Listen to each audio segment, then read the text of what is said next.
Hey, what's up, everybody? I was trying to make some thumbnail, but I've been having trouble with my software today, so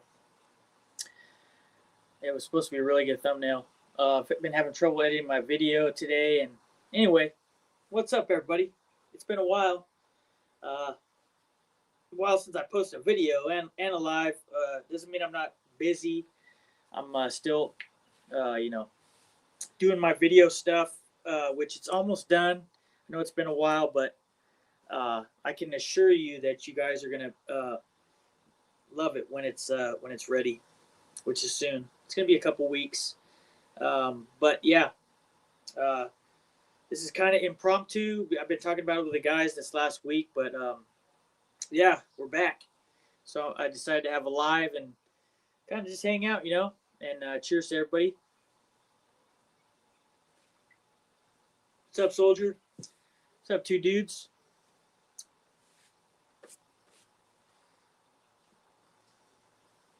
What's up, Cedar?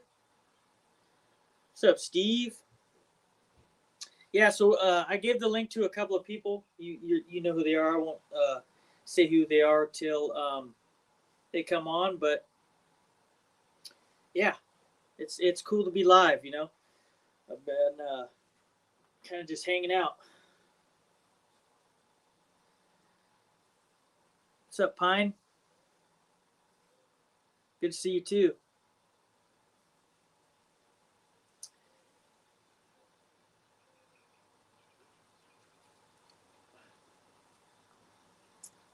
I don't know when they're gonna head on in, but pretty soon, I'm sure. So as far as like the whole channel and everything, I've been posting a lot on social media. I kind of took a break on lives. I got a little burnt out, uh, you know. Um, Actually, really burnt out. I was going hard for like 6 months, and the channel really grew. It's still growing. Luckily enough, you know, I've put out enough good content that it keeps the channel growing steady, and I'm lucky for that. But yeah, the whole clock build that thing's coming soon, and it's going to be probably my best work that I've done. A lot of detail, lots of fun, lots of learning. So when that comes out, it'll be nice. Yeah, almost 77,000. We're growing still. I think we can make it to 100 this year.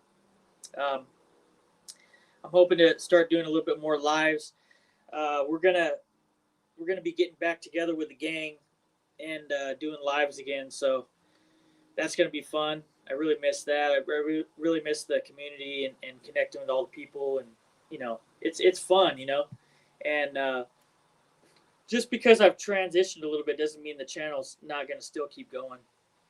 I'm just focusing on just more video stuff and more shorts, less lives. I'm still going to do lives. I'd like to do some more turning on the lives and things like that. But rest assured, this next video is going to have a little bit of turning in it.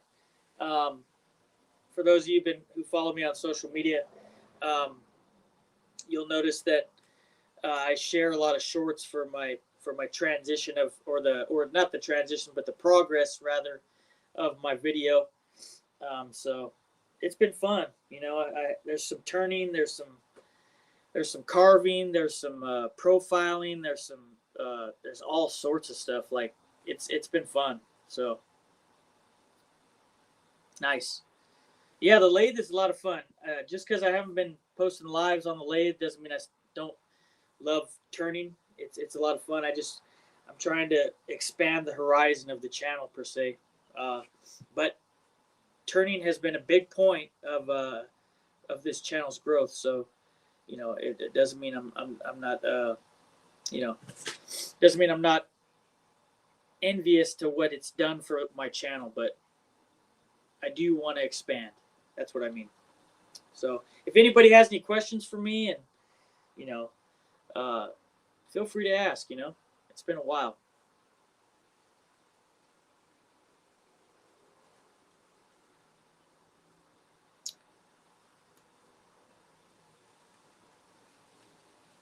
I do see a lot of channels growing. I will say Steve's channel's taking a huge. He's like 15,000 almost, right, Steve? Doing great things. A lot of other channels on here are doing great. Jim's channel is rocking, man. His channel has been rocking. It's cool to see the growth. If you do need any advice, I'm always here. Yeah, I love the router. Rocking that router, me. Yeah, this project's been a lot about the router. Um, I busted out my Festool router for this one, um, and I had to make like a special jig for reverse profiling for my gooseneck, and it's pretty cool. You guys want to see? I still have a little bit to go on my. And sorry for the shop. It's kind of messy right now, but what's a shop without being messy, right? So I'll take you guys here. So that's the clock right now. For those on social media, that's what it looks like right now. So you got a little sneak peek.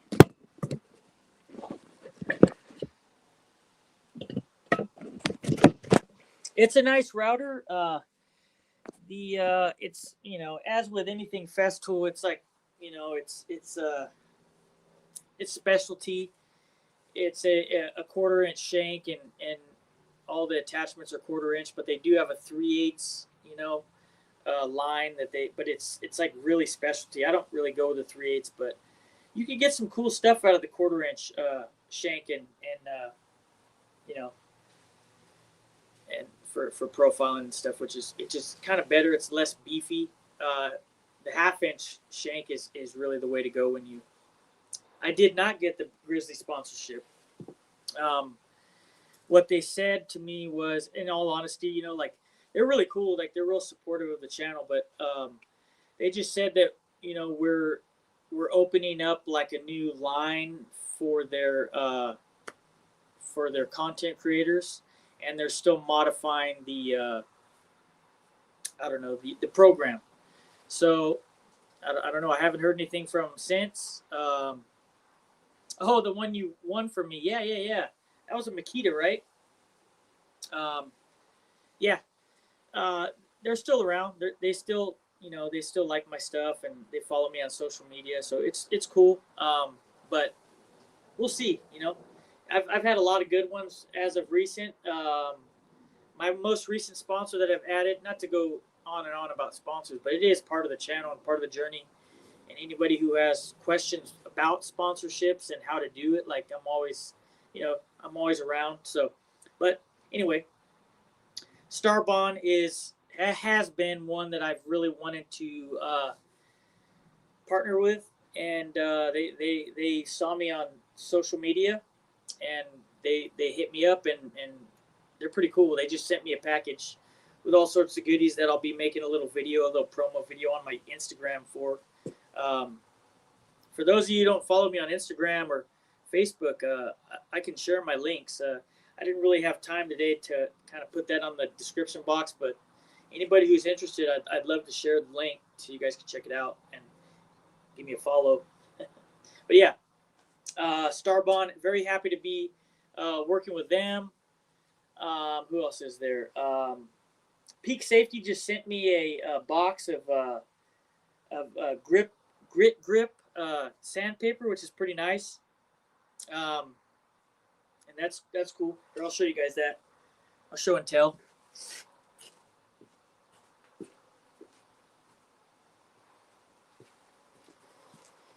They sent me like this fancy box, little sanding block, and everything from like 120 to 3,000. So it's pretty nice. I've used a little bit of it for hand sanding, but yeah.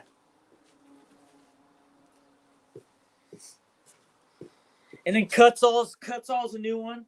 They are. I'm going to be unveiling a few things in my video when I do my crest, because in between those goosenecks, I'm going to do like a round crest. So it's yeah, it's going to be fun. It's going to be fun. That's I haven't got to that part of the build yet. I still have the other part of my gooseneck to do. It's been kind of hit and miss to get in the shop because I've had some other stuff going on. That's such as life, right? But yeah, it's yeah, it's been a fun one. It's been a fun one, a challenging one, which is always fun. Makita has. I like Makita's products. What's up, Billy? What's up, John?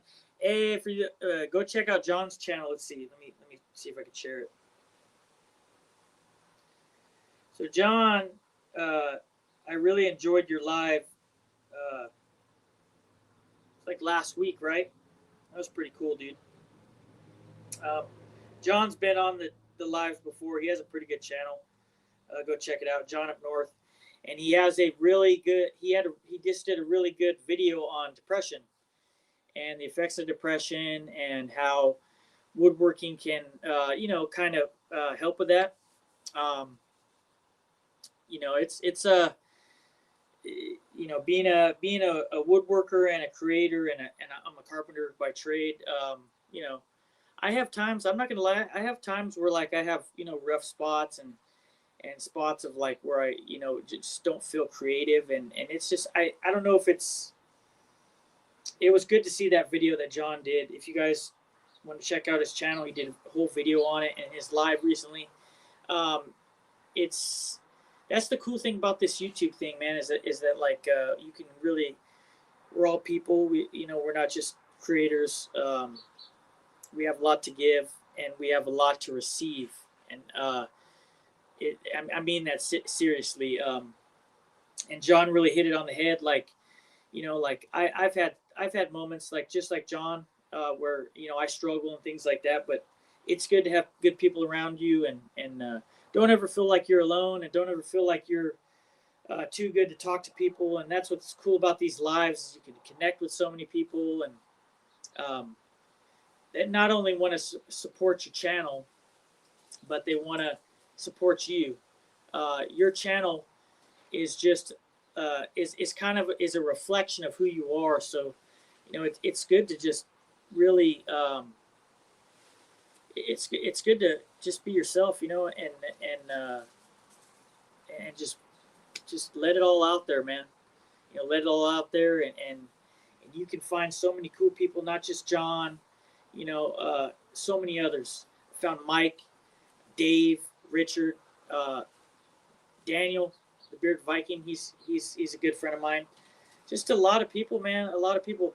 But to be honest with you, you will find, and this is just part of life in general, and it's part of YouTube too. You will find those shitty ass people, but don't let those shitty people rain your parade.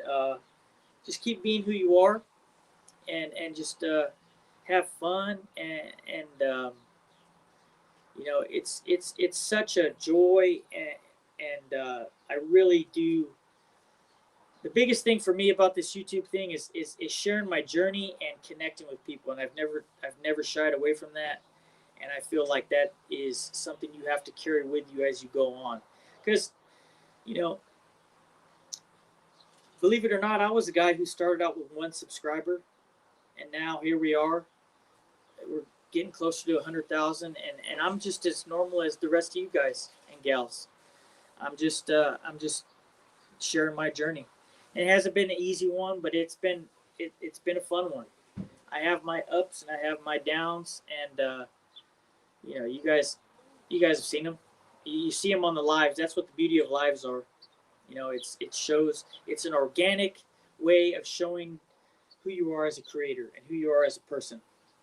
Um, I just by chance I like the video side as well because you get to. I feel like I get to really show you guys my creative side, and the beauty of like things through editing and my videos and just it's. I just want to show you guys who I am like as a whole, as a person.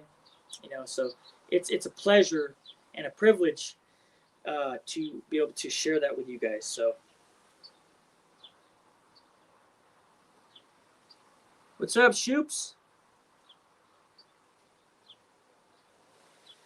Dude says, like I always say, it's a way to hang out with like-minded people without hanging out with like-minded people. Oh yeah, thank you for your membership. I appreciate that.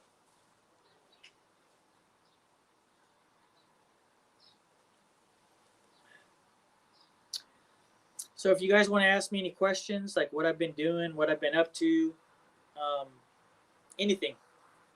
I know I was kind of touching on the sponsorship thing. There's been others that have been real cool. Cuts all, they've been good.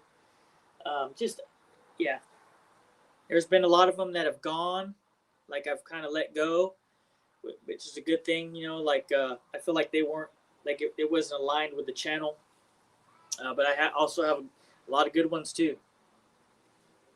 Shout out my socials. Okay, let me.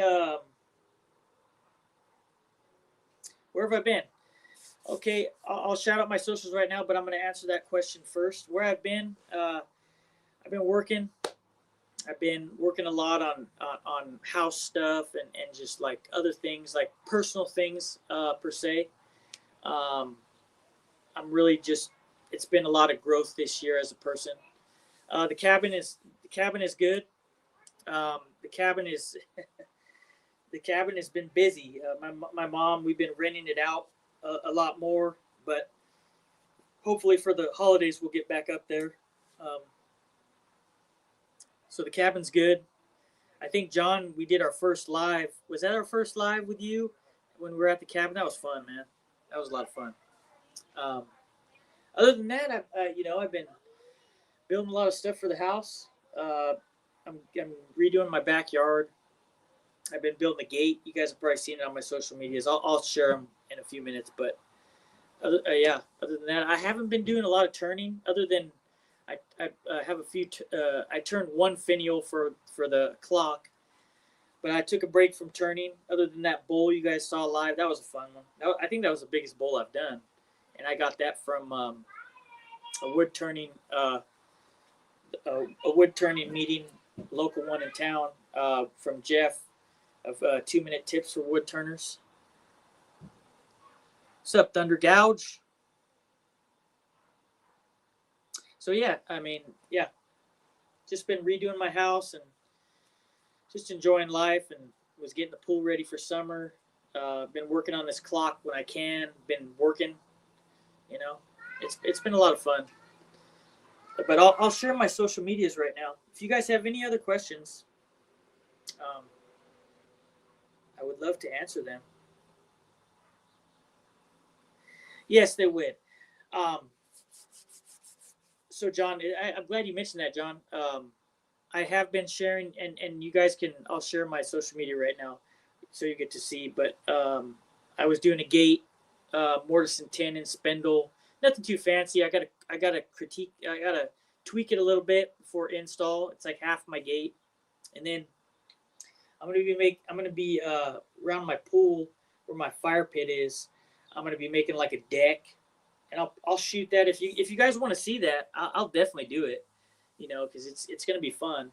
And then I'm gonna tear down my existing gazebo that's over my or awning rather, that's pergola that's over my fire pit, and I'm gonna make like an extended mortise and tenon, peg mortise and tenon style with post, and really like dramatic, like Japanese style rails, and it's gonna be nice. If you guys want me to make a video about it, I can. I definitely can. And I'd like to. I'm really gonna start kind of going about the whole YouTube thing. I really like. If you guys aren't familiar with Matt Cremona, I really like the style that he does. He like shares a lot of lives. He does a lot of lives and then updates. Like not just like he'll do like a whole video series, right? And because like the harder these builds get, the harder it is to compact them into one video, right? So it's cool to do like shop updates. He does like this thing where it's really cool. Like he does like shop updates and then like progress of his projects and all kinds of stuff. Like he's really into and something I'm getting into that I recently got a Alaskan chainsaw mill from Granberg, and I'm going to be doing a lot of that. I'm working on getting in this next year or so. I'd like to get an excavator and a bigger trailer so that I can start taking you guys out to the woods or taking you guys out to.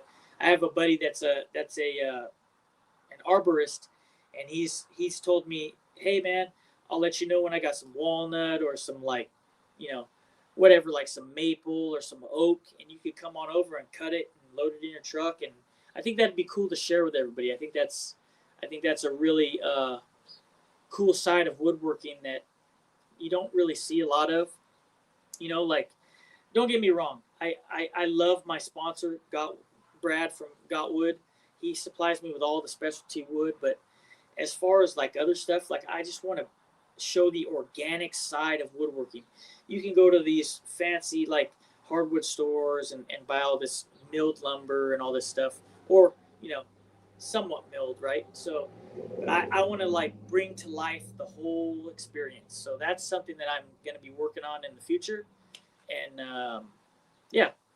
But I'm gonna share my social medias right now, if you guys don't mind. Um, it's let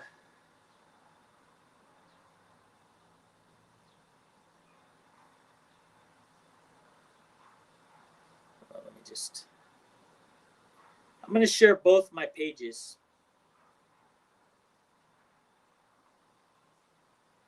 Let's see if I can.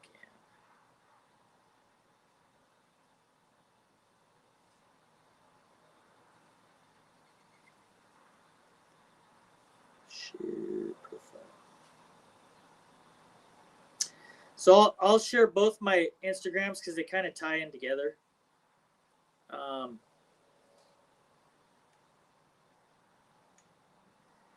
there's one, and then I'll share the other one. If you guys can follow me and help me build my social media, I'd really appreciate that. That'd be fabulous.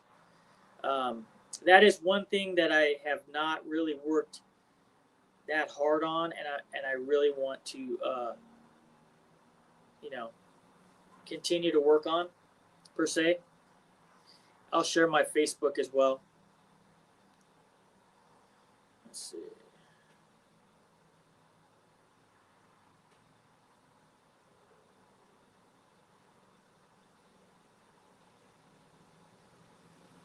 I'm trying to think about how I can share my profile. Share profile. Yep. Okay, so anybody who wants to follow me,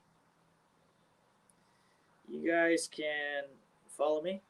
I'd love that. So there's my Instagram. There's my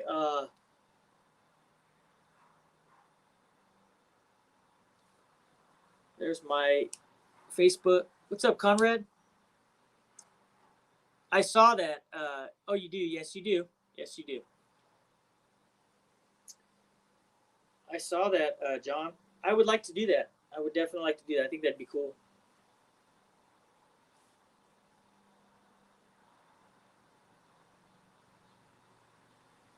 Sourwood? No, I haven't. No, I have not. And hello, if I haven't told you already, Conrad. Hello. But I would like that, John. That would be cool to like, uh, start a project and then send it to the next guy or the next woman, rather, whomever, and just keep it going, right?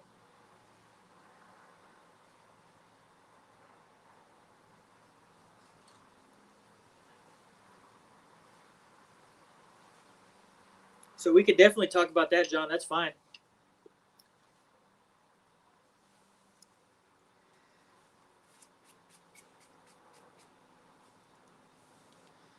Anybody have any more questions that they'd like to ask me, other than what I'm doing or stuff that I have upcoming for the channel? I know I mentioned the whole milling side that I'd like to get that. I'm just trying to get this clock out of the way, or whenever I can, and then other things that I've talked about doing. Aside from this milling, which you guys haven't heard from, unless you follow me on social media, is I'm also going to be building a bigger clock, and then that is going to tie into a grandfather clock. Now that is going to be quite the build. That's probably going to be a build series. I'm really going to go into detail and explain that. This next one, the next build after this one, is going to be a bigger clock. Probably a taller one, 18th century style. and then these are the on the horizon projects. So, where'd I get these banners? So, Boss sent me this one. Some of these ones I've made myself. Not myself, but my wife's cousin makes me all my stickers and my banners. And you guys interested in stickers? I know I have a list. The Shoops are one of them. I have a list of people that I have to get stickers out to. It's been like probably about a month. So, but you're going to be getting them. But anybody else who's interested in stickers, let me know. I have a bunch of them. Also, projects on the horizon. Big grandfather clock. After those two, smaller clocks, and then I'm going to hopefully this year after this, because I think those two clock builds are probably going to take me into the end of the year. I have some other ones that I'd really like to tackle, and a high boy is one of them. I know that's a real hard project, and then a secretary desk. Now I know if you guys follow Cremona, you've seen that he's done both. I know that Norm Abrams has done a high boy. I don't know if he's done a secretary desk. He might have, but he did it. Yeah, those are both really, really hard projects, and that's something that I want to do is just keep elevating as a woodworker. So those two, and then eventually probably a guitar. So yeah, those are the next like 5 I'd say that are on. I know I said a door, but we'll see.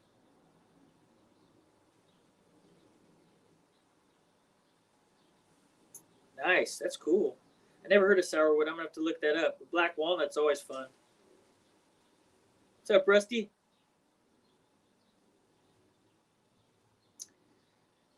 No, I've been doing my progress on Instagram and Facebook of the clock. Um, this my video is going to be coming out. I'd like to say mid June if all goes well. I still have some work to do. You guys just saw the clock. Did you get to see the clock, John?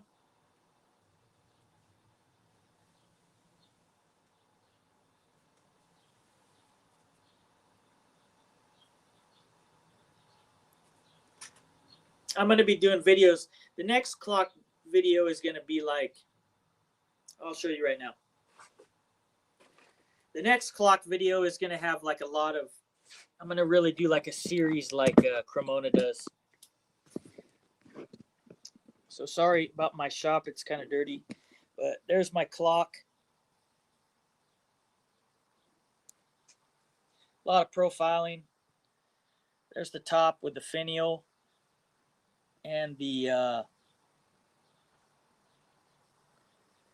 and there's half of the gooseneck. The other side's going to get some gooseneck, and then that middle is going to get a crest. So the only two things I have to finish with it is the other part of the gooseneck and the middle crest. So that's coming. Yeah, John, just check out my Instagram, bro, and brother, and you'll see like I do like small videos, shorts and stuff.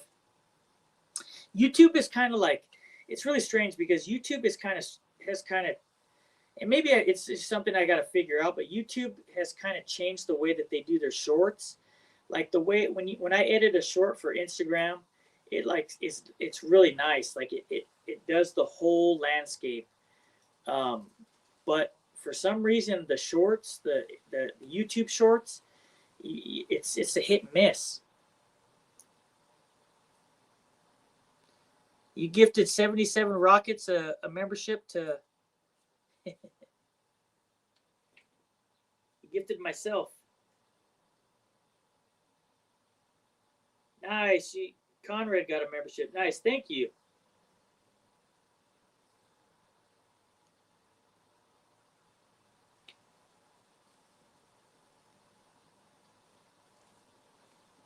Thank you for the gift. I appreciate that. Very cool of you. And thank you, John, for the kind words. It's been fun, man. It's been fun. It's a it's been a lot of fun, that project so far. There's been some times where it's it's been hard, but it's coming along slowly but surely. And the next one's going to be even different. It's going to be a bigger one, bigger clock.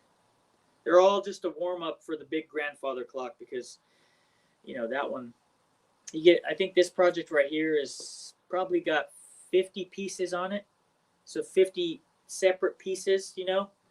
Be it with all the joinery and things like that. And then the next clock is probably going to be closer to 100, maybe.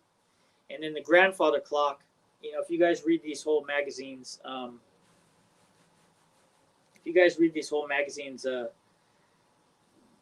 when the harder the harder the project gets, the more moving parts it has. So I'm sure the grandfather clock will have upwards of like 150, maybe.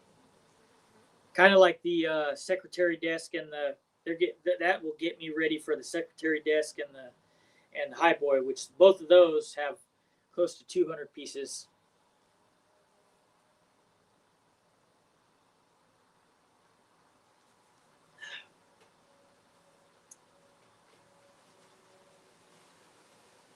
Yeah, it's gonna be cool, Thunder. It's gonna be cool. Lots of cool stuff going on.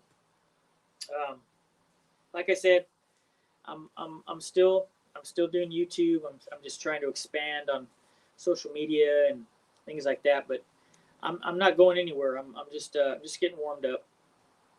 But I will say thank you to all you guys and gals for all your continued support. It means a lot to me. Um, it's nice to see that people appreciate what you're doing and really follow you. And I know I get messages from Rich and Mike and all the guys saying, "Hey, what happened to Rocketman? What happened to 77?" But I'm still here. I'm still around. I'm just transitioning a little bit and kind of figuring stuff out. So thank you. I appreciate that. As will I with everybody else.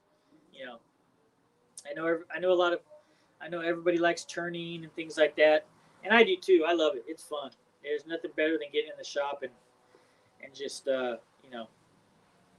making something cool. But some stuff takes a little bit longer, and I'm just kind of transitioning, and I need to learn how to. I'm going to learn how to do these. Share everywhere, not just YouTube, because I want to grow everything. Um, and I definitely want to showcase some things.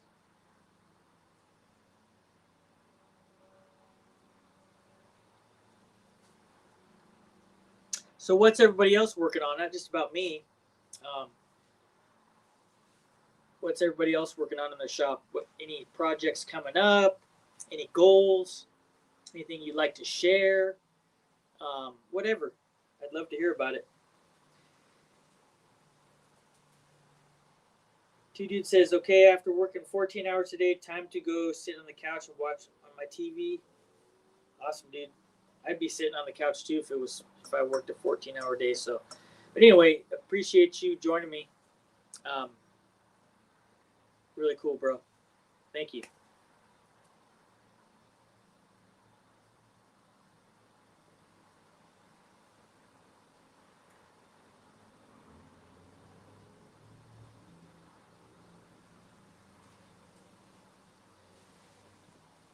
I'm gonna share this link. I'm gonna share this link with some other people. Hold on, guys.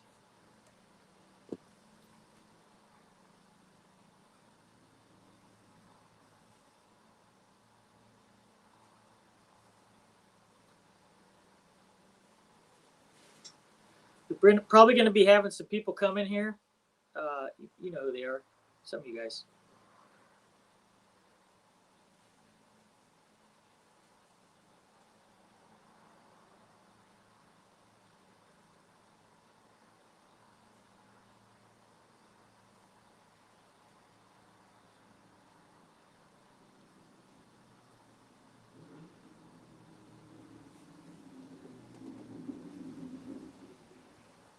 All right back.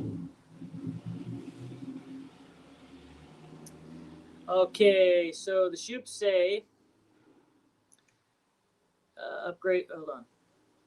We're getting ready for the 4th of July meetup and sale in Kentucky. Very cool. I'll read from my phone. Not Your Average Woodworks said, I've just started on moving and redesigning my shop. Much bigger space. Nice. Elaborate. Tell us if you're getting any more equipment or what you're going to do, what your upgrades are going to be, stuff like that. Love to hear about it.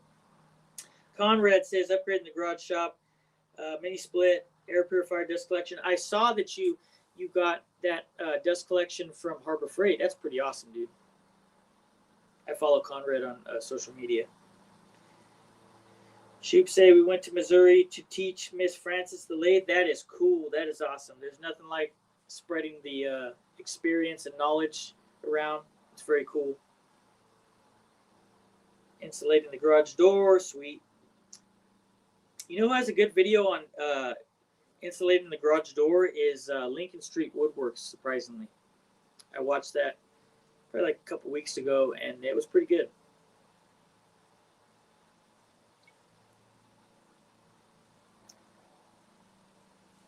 Oh, you're watching me on TV. Well, that's even better. Thank you. I'll be able to build larger projects soon. That's good. Thank you for the 2 joules. Yeah, John, let me see. Hey, Conrad, you mind if I share a picture?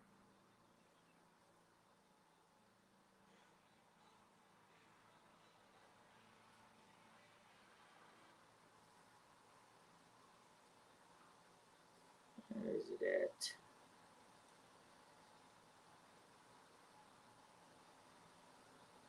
I think you shared a picture.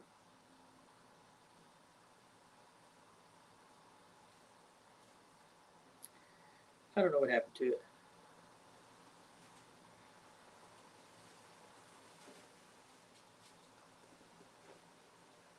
I'll get to you guys' comments right now. Nice. Thank you guys for following me on social media. I appreciate that. Very nice. I appreciate you guys.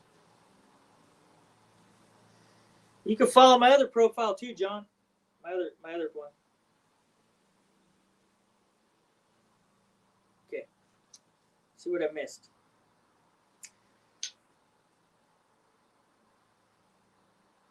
Ooh, 24 by 32 garage. Nice. That going to be your new shop?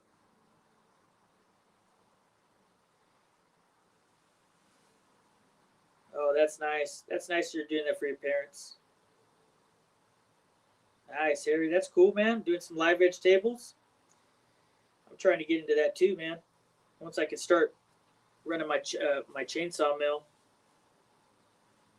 So my chainsaw mill is, I have a Husqvarna 36-inch, and that's the size of my chainsaw mill. So I think the maximum I'll be able to get is like a 34-inch cut, which is not too bad, you know.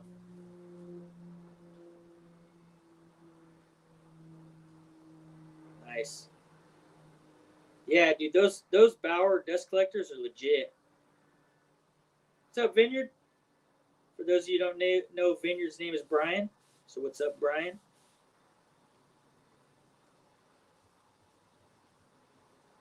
Oh, that's cool. You're building it with the neighbors?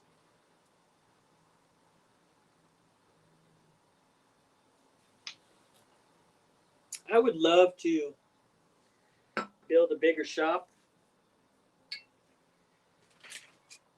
on the side of my house for the time being, but I can't really do it right now.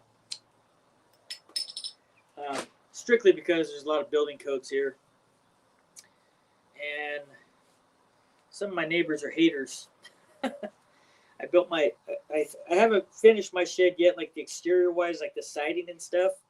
But I have like everything up. It's all framed and sheathed, and all the roof's done. But I had some neighbors that called the city on me and thought that I didn't know what I was doing, which is crazy. But yeah, if I had the time, I would, or if I had the time and you know all the stuff. I'd build a bigger shop on the side of my house. That'd be nice. Probably have to be like a 16 by 30 or something. But I keep my trailer on the side of my house, so it's not really feasible unless I want to pay for somewhere to store my trailer.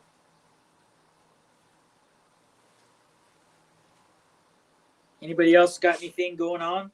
Big projects, goals for their channels? Would like to share their channels? Whatever.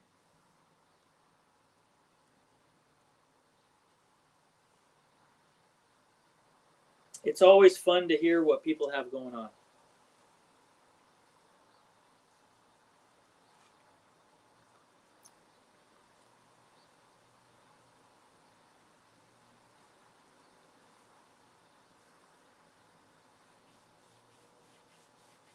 Thank you for handing out those memberships. I appreciate that. That's very nice.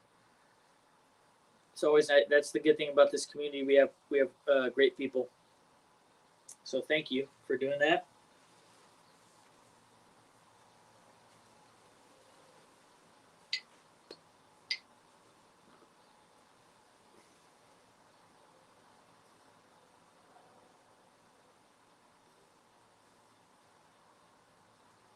You got to replace motor in your truck. Nice. What size motor? Is it an older truck? Got like a 350 or?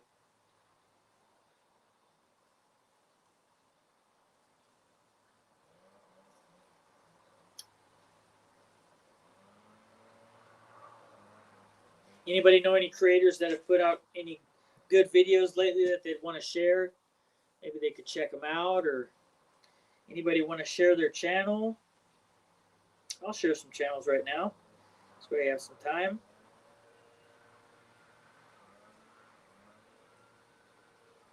All right, these two. Oh, I do. Let's go back.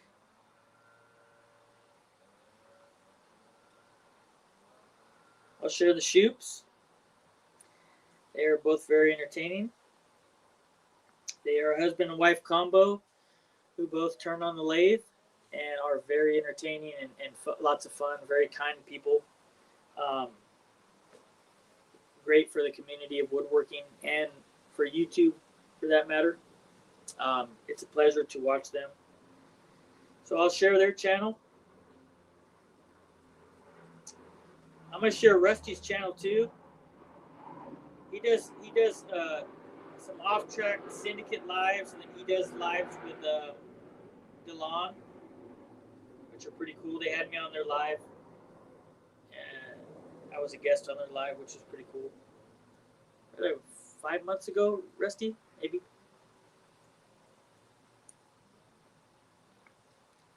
Too hot for markets down here, so I'm just setting up so I can do production until the season starts up again. That's cool. Conrad lives in Florida, if I remember correctly. Wow, that's cool. So Darren, you bought land, 40 by 60 building. Wow, that's ginormous.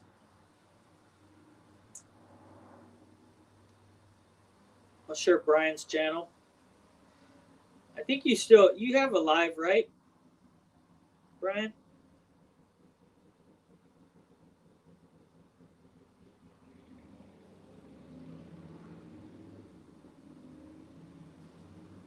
Hey, Kevin.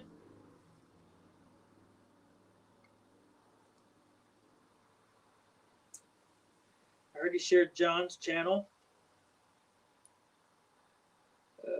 Let's see, who else is there?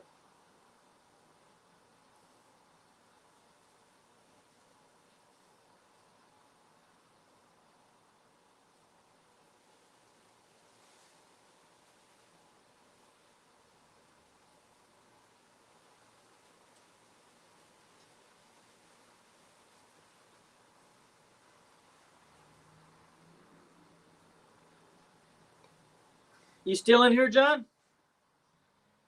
I'll send you the link, brother, if you want to come on.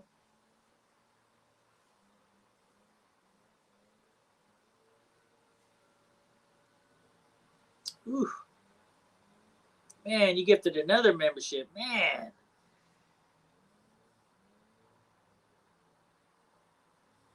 Kevin Ellis was.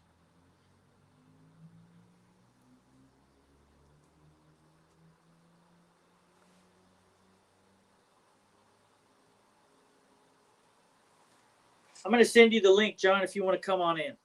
It's totally up to you, brother.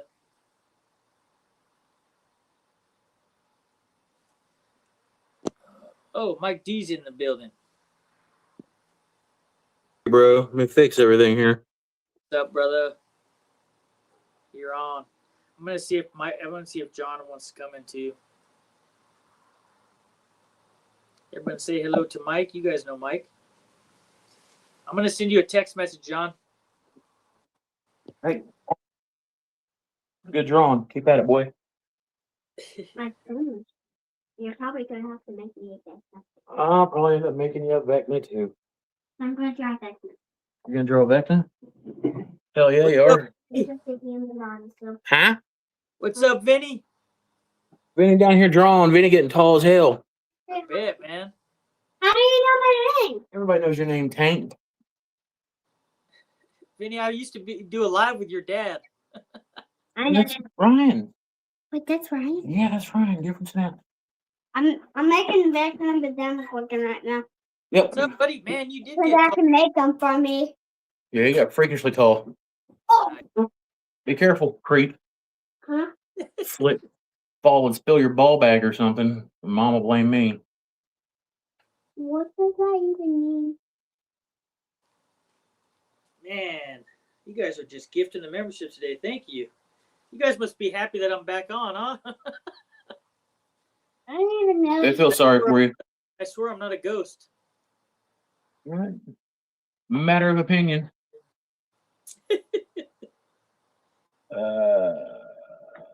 Fucking 77 Rockets. Let's see. What did I miss on this chat? I haven't seen shit yet. I'm pulling the chat up now.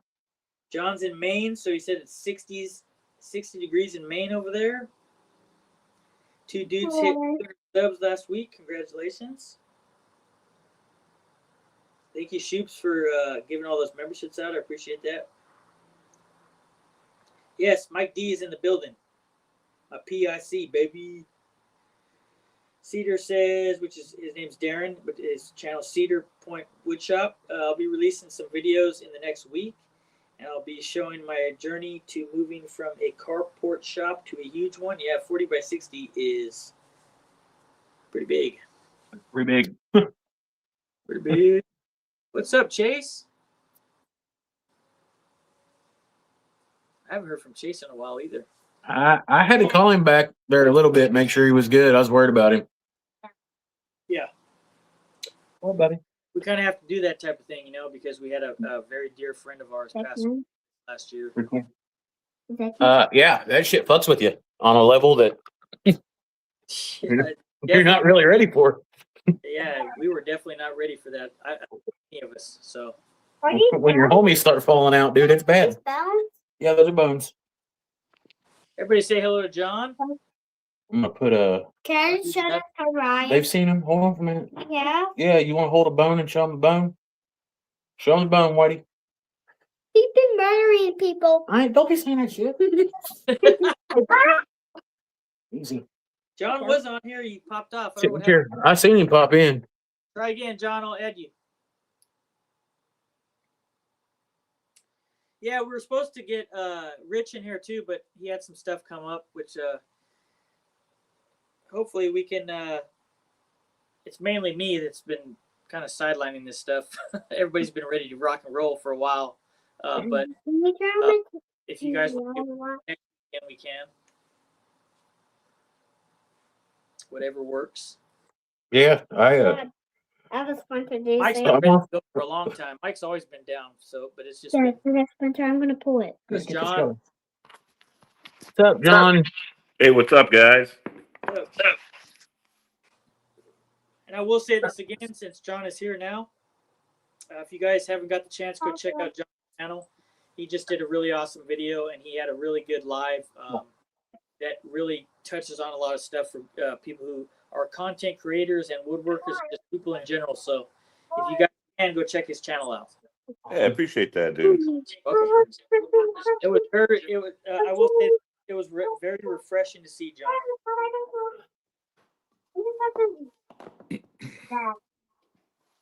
Hey, two jobs, Chase. What's up? You're gonna have to make my fun. Okay, I need a different. There we go. Yeah, John, okay. I mean, John, here we now. as you know, it's okay if you have a drink and a smoke on here, bud. All right. Not okay if You you remember shit that in your from- hand and throw it like you're in the zoo. Hey, that was all right. The last live we did. There ain't no shit in your pants in here, buddy. Oh, no, somebody throw it from my house honking. Well, I guess if you don't tell anybody, nobody will know. Yeah, right.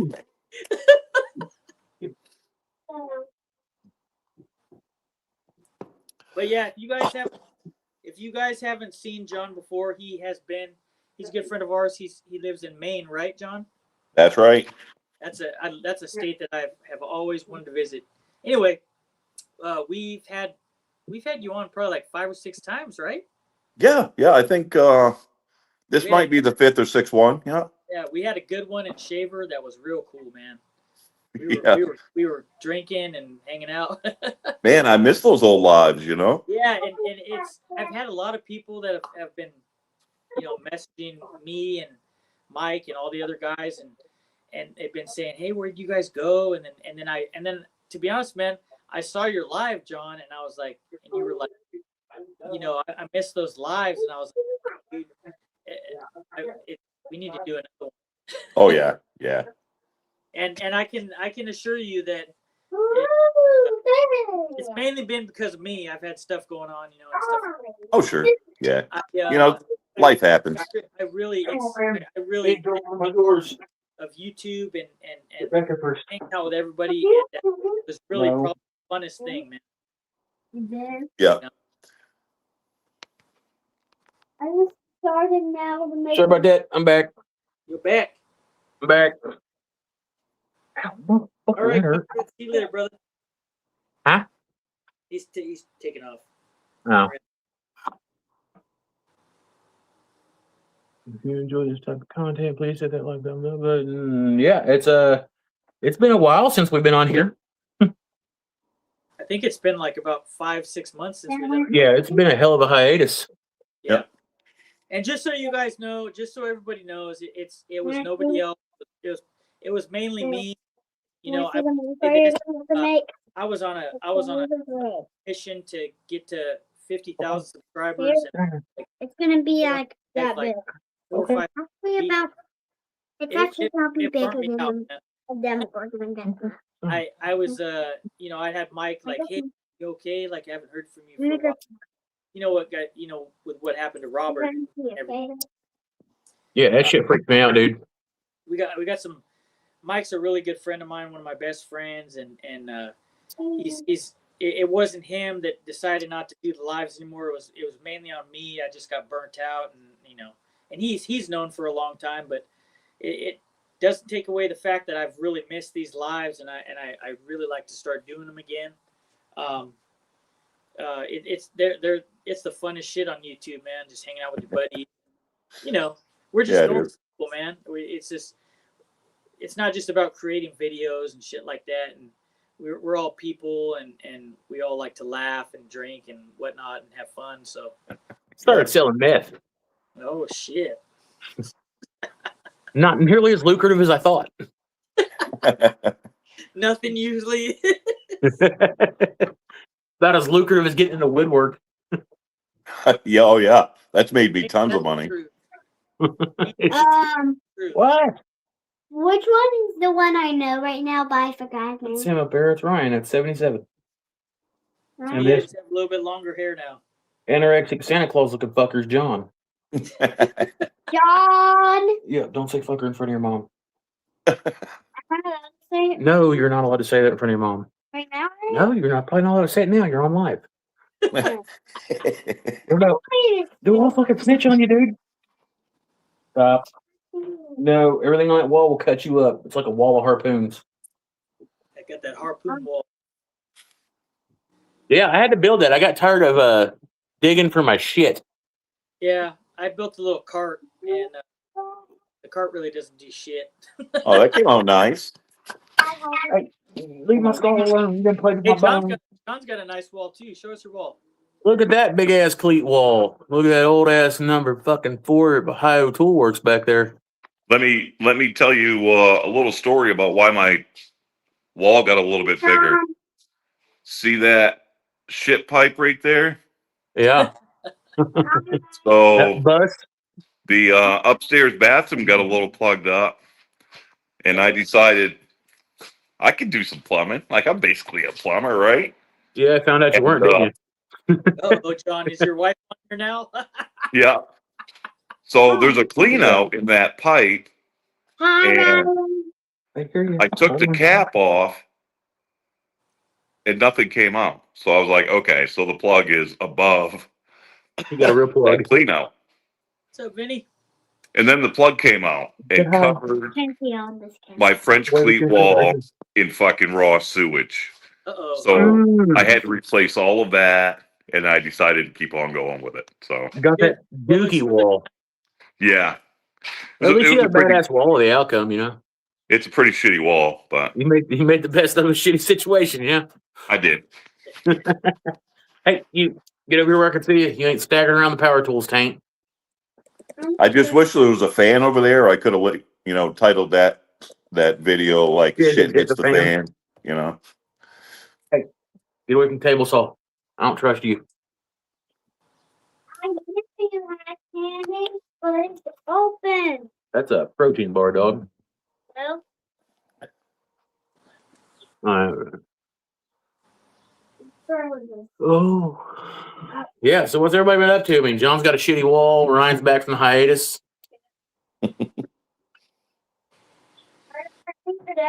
I've become an addict for pins. Really complex pins, apparently.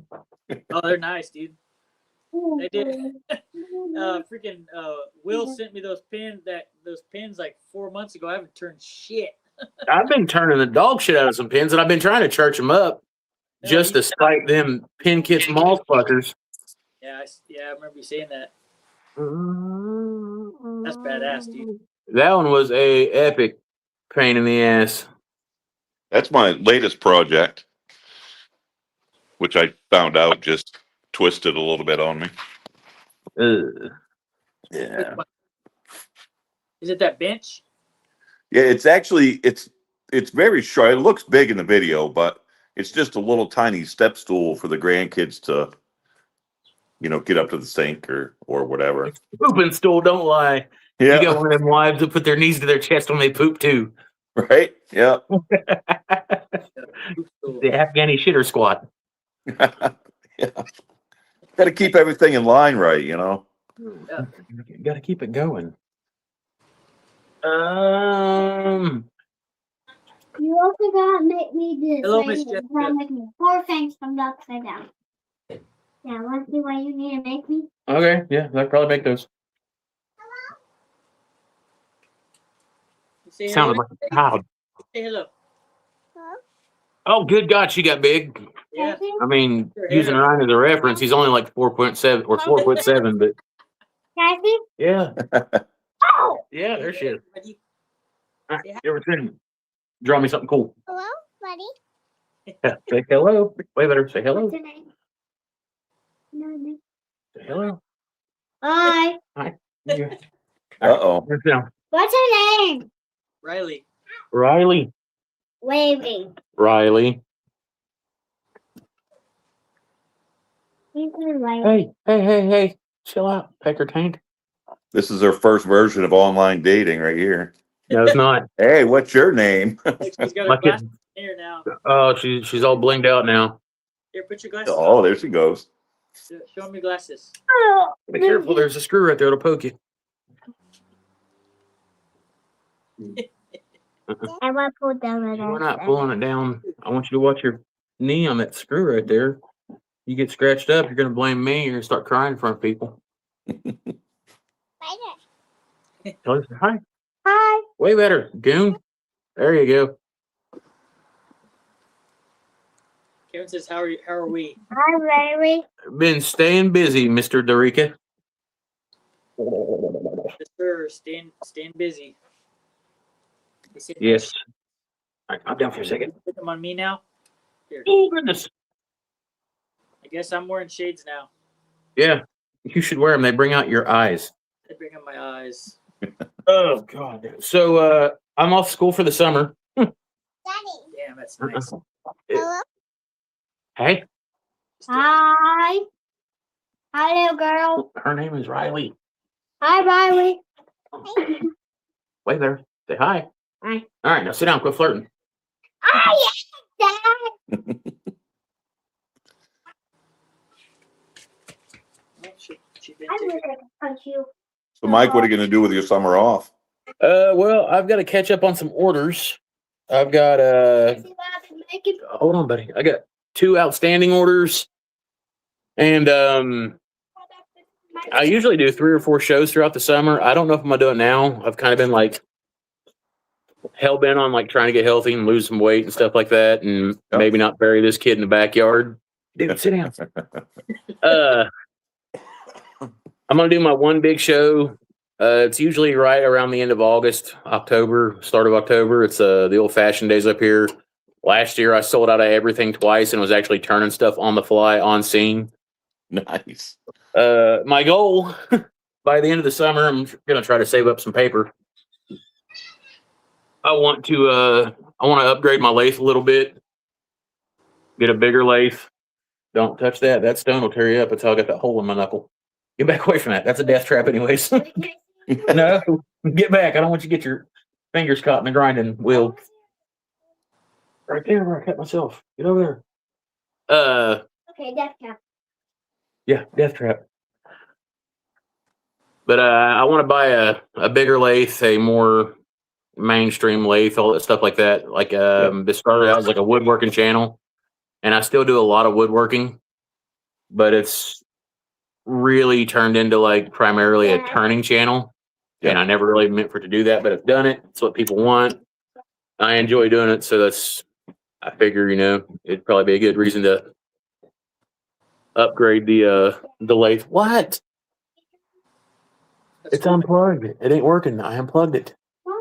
because I knew you was gonna come out here. Get off the chair. You're moving my camera. It's definitely a good reason to upgrade.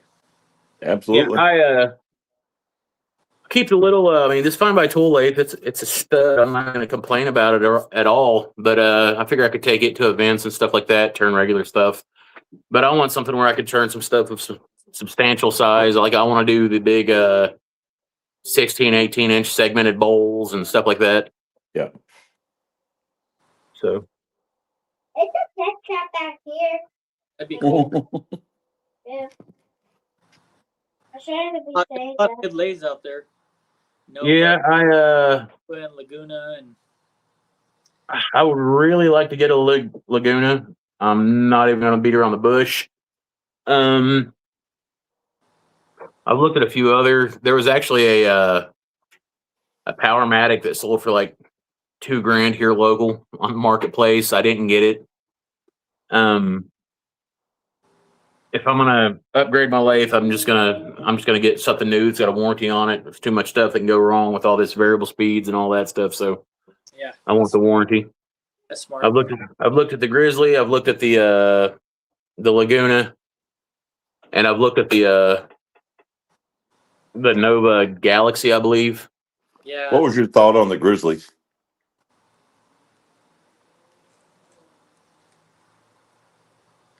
I've never had anything bad from Grizzly. Now I will say I didn't know this until I was into it. Grizzly makes some hellacious hand tools, like their planes and stuff. I didn't know that Grizzly made planes. I'm fortunate enough to have a couple of them that a tool shop in Northern Ohio sent me just to have them because they'd never seen anybody use them. And I mean, they're right on par with my Melbourne Tool Company stuff. I've got a couple of Grizzly gouges, a couple of shop fox gouges. As far as their lathe and stuff like that, I don't really know. That Growtek's a beast. The G0999. Yeah, I think it's $5,000 though. Yeah, I Yeah. know, and that's just. I mean, I can buy. It's badass though, man. It's got like 8 direct drive and Yep. And for that amount of money, I can buy a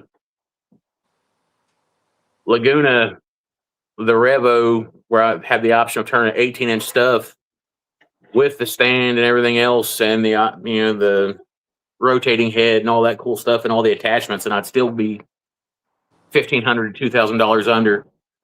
But like I said, depends on what comes down. There's not really Powermatic vendors around here or anything like that.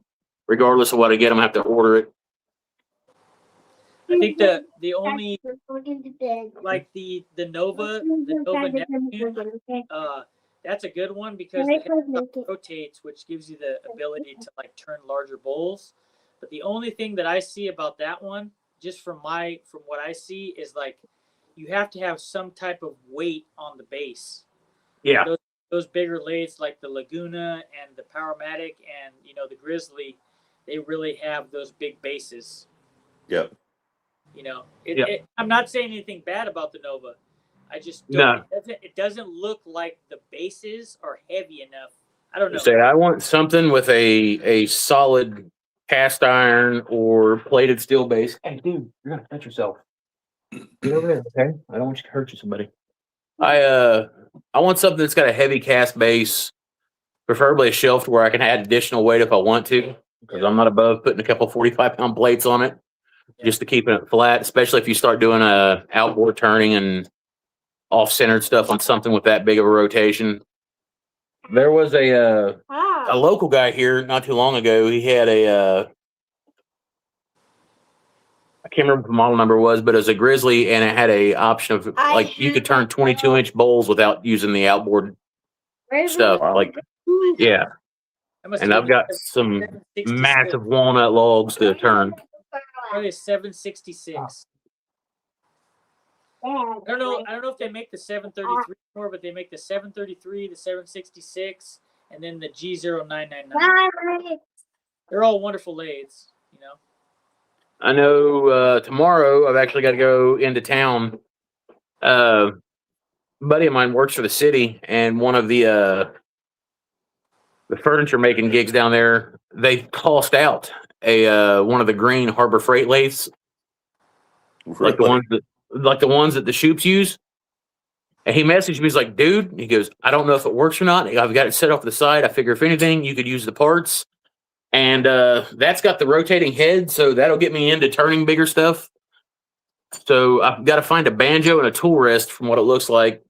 And I'm going to mount that to this big bench I got in here, and I'll be able to turn some rather large segmented platters and stuff like that. Get me into it, test my water before I drop some money on something that I'm going to be committed to like that. Are you sad about the Demogorgon? I am super jacked about the Demogorgons, dude. Go draw me some pictures of them. Thank you. Kid watched Stranger Things 1985, man, and he's roasted. Demogorgons all the time.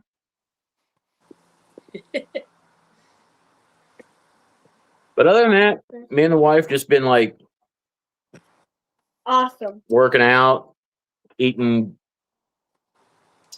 tasteless crap, and she's on vacation right now, and I'm out of school, so we're kind of embracing it. Yeah, I kind of miss the lives where she'd bring you out a plate of food, and we're all like, "Man, what is that?" Dude, I'm telling you, it's horrible because she can cook like a motherfucker, and I'm not a bad cook at all.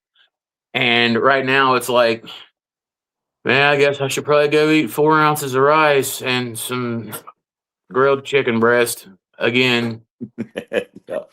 Again. Fucking kale again. Great. Oh no, we don't do none of that shit, bro. That's a different kind of person. I don't fuck with no kale. Yeah, it is. Cottage cheese though. That and fucking Greek yogurt, man. I should buy stock in Greek yogurt. Heck yeah, that's good stuff. I like cottage cheese too. I hate cottage cheese.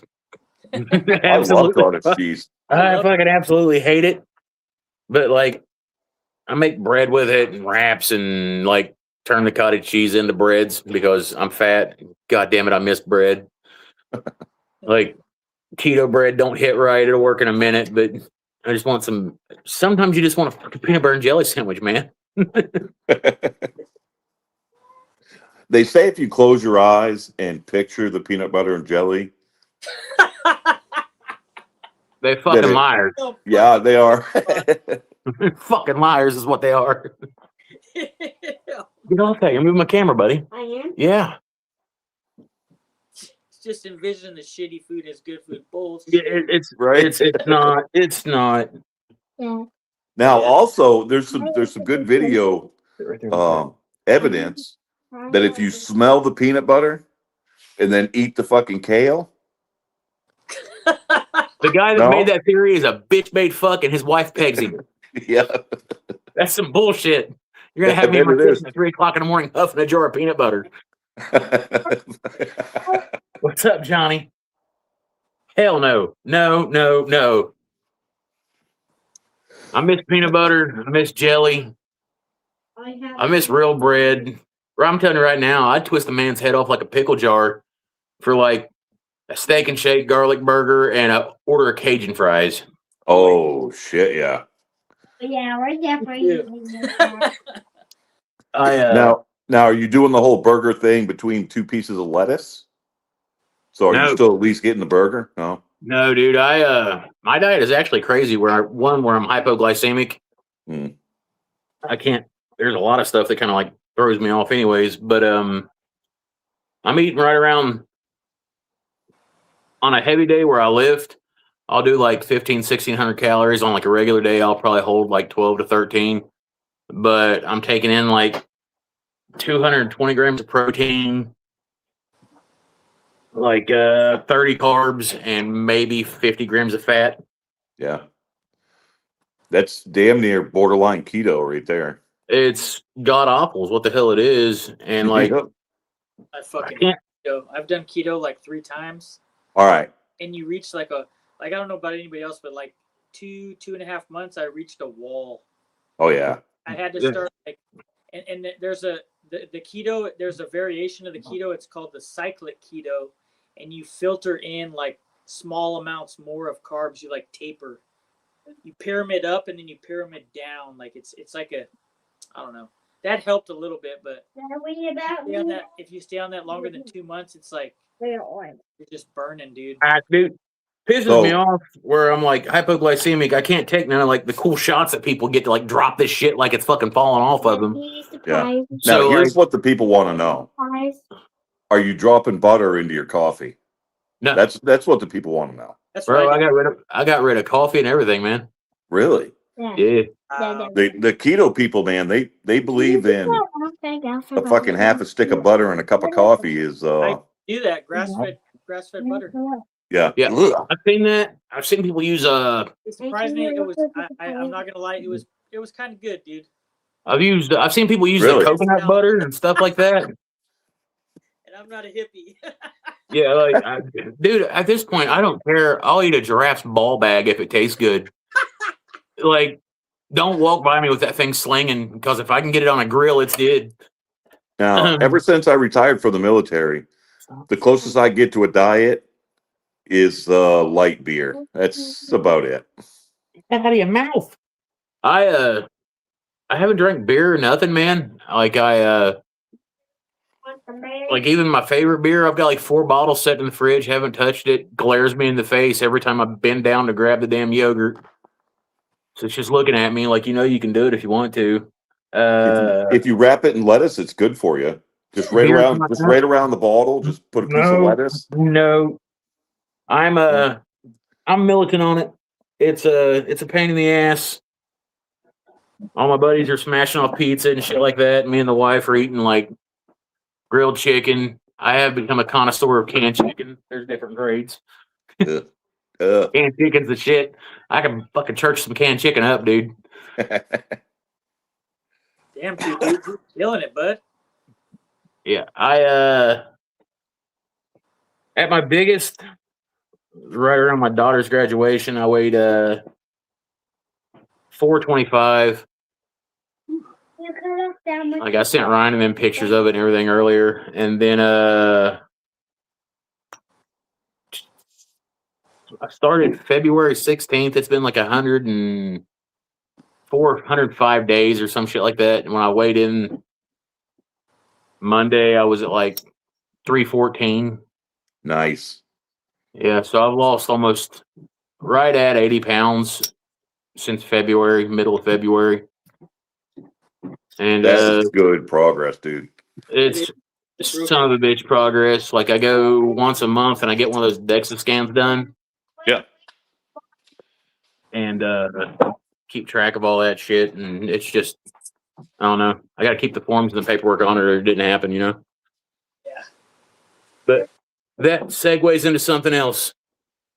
I fucking hate people that go to the gym, like the power couples that are like doing the Instagram kisses and like the hard hands and shit in the mirror while they're fucking smooching and just, you people are the scum of the fucking earth. There's a special place in hell for assholes like you.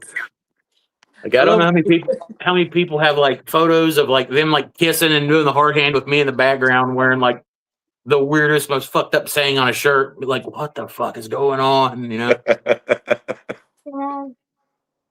Can you like from my toolbox? In a minute. I really need it. Yeah, you're gonna hold the hell on, boy. I'm sorry, man. Okay. Yeah, whenever I go to the gym, I'm a hot fucking mess. Like if I get in somebody's background, you never know what they're gonna see. Fucking found Bigfoot. Yeah. I found a new appreciation for kettlebells. Mhm. Like, I'm not a virgin to the gym by any means. I've done strongman for a while, and like at one point in time, I was a gigantic sumbitch. Like, I was massive, and like everybody focuses on that whole adding muscle and everything, but no one ever like really looks at like the other aspect of it. It's like I was telling Dave and Ryan earlier, like it's super easy to lose weight, and it's super easy to like put some muscle on.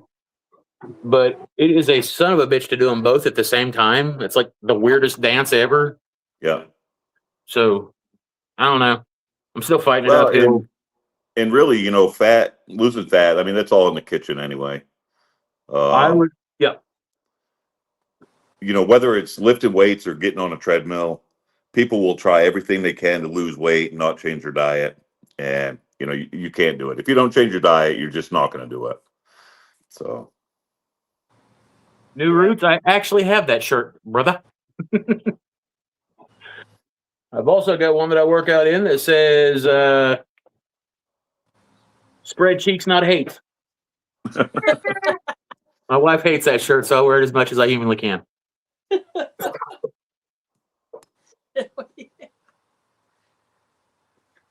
Some shark testosterone. Not good, man. Hey, you're going to cut your fucking finger off with the chisel. You're going to learn the hard way. Say I didn't tell you. Buddy's actually one of my good friends. He knows a lot about peptides. He's been talking to me about peptides. So dude, everybody that I've talked to about the peptides, and I've actually done some research on them. They are like your body produces peptides, but they're chains of protein and amino acids and stuff like that. Like they have a fucking peptide for everything now. You got baggy skin, you can shoot this one. You got fucking, you can't think right, you can snort this shit. I mean, it's crazy what they're doing. And I mean, a lot of them will probably never ever reach like FDA approval just because they work. Yeah. Like there's one specifically for, like it's basically like the IGF-1, which is like the deer antler velvet, which is like because your brain has a small little peanut in it. It's called the pituitary gland, and that's what secretes HGH naturally in your body. And the older you get, that kind of goes away slowly. But they've found a peptide that helps that, gland and helps secrete it again. Yeah, they like the research on it, and like it's cool because it's not just a bunch of bro science and like gym science shit. There's actually like medical backing behind it, and a lot of stuff's like in the FDA trials. Funny how that stuff that your body produces naturally it helps your body out again as Yeah. they want to get away from that. It's kind of like Yeah, you can't have that. yeah, you can't have that. You can't have that, sir. No, like and then there's some shit out there that actually just scares the immortal dog shit out of me. Like what was that one I was looking at the other night? It was like BPC 500 and Tessa Moreland or something like that. They call it like a Wolverine fucking stack or some shit. And they're like, it works. And like everybody you talk to, like, yeah, it works. And then you start hearing about the side effects. And I'm like, Jesus, fuck, man. I was like, I've never been pretty. I don't need to be that pretty to. Isn't that aren't those both peptides? Yeah. That's, Yeah, they just I think on those ones they haven't really developed the amino acid chains. Like I know a bunch of dudes at the gym that have jumped on the retatrutide shit. And it's like fucking Ozempic, trizipatide, something else all rolled into one. And these guys are just like Yep. dropping fat, like the shit's going, like it's crazy. Yep. And I was like, man, I hope it works for you. I really do. I can't. My friend's dad, he took one. Might be like Ozempic, but it's a peptide, and it helped his diabetes out. His diabetes is non-existent now, which is wild. Find that shit. Like Isn't there evidence coming out that those shots are actually bad for you? I I got the don't bottom know. I mean, I we'll see. don't know. I say I haven't really like dug into it that far. I don't fucking know. You see it? Huh. Cool. That's awesome. I would like to interject and say, hey, Jessica, can I get another? Says If she's still watching. Okay, back to your originally scheduled program. No, but it's crazy. Like I've been out of the gym for better part of 10, 11 years. And like the last time I was there, I was strictly focused on getting bigger and picking up Volkswagens. Mm-hmm.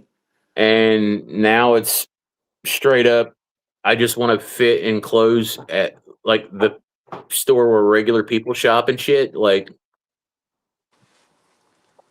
So let me tell you my lifting journey. let it rip. I did 22 years in the military, so of course that's PT every morning. Got into a pretty good gym routine, which was just 5x5, self-prescribed, and still running 5 miles a day, doing the 5x5. Like I literally wouldn't leave my home gym until my whole t-shirt was completely soaked. Once I left the military, I was like, man, I'm never doing this fucking shit again.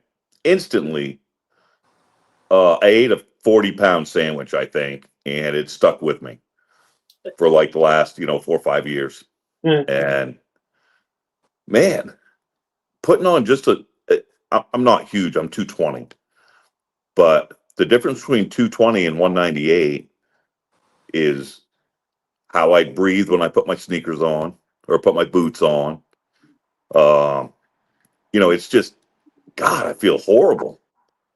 So losing a little bit of weight, I probably got to do it too. I mean, Dude, I'm telling you right now, you drop 70 pounds, wiping your ass feels different.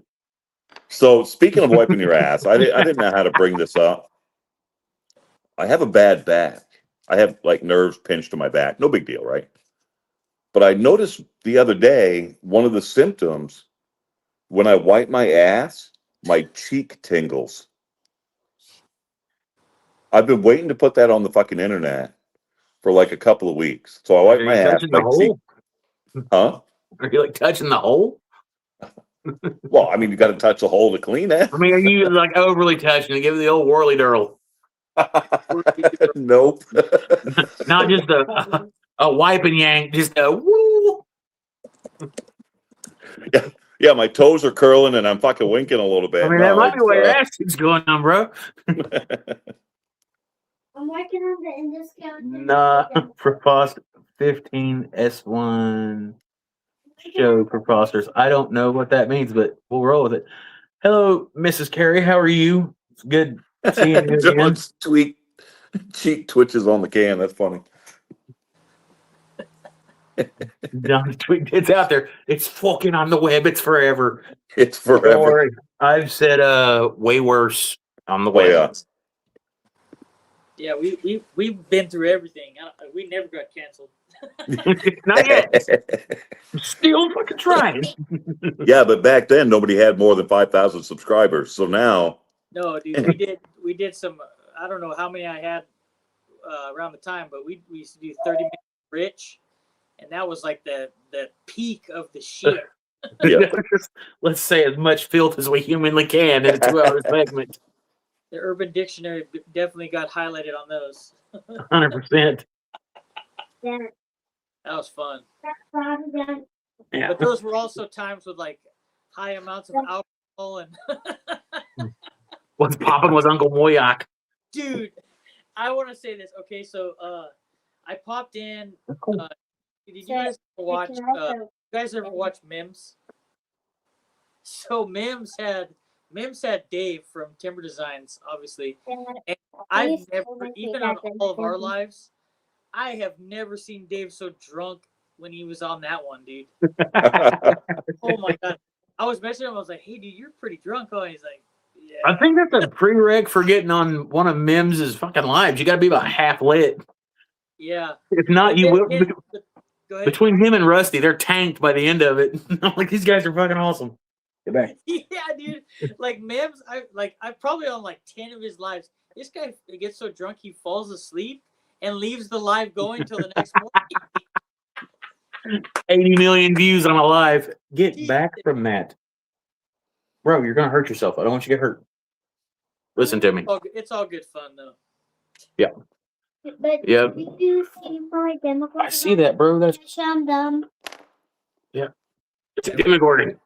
That's the body of it. Yeah. I'm not done yet. All right. I'm not done yet. I gotta make it out of wood.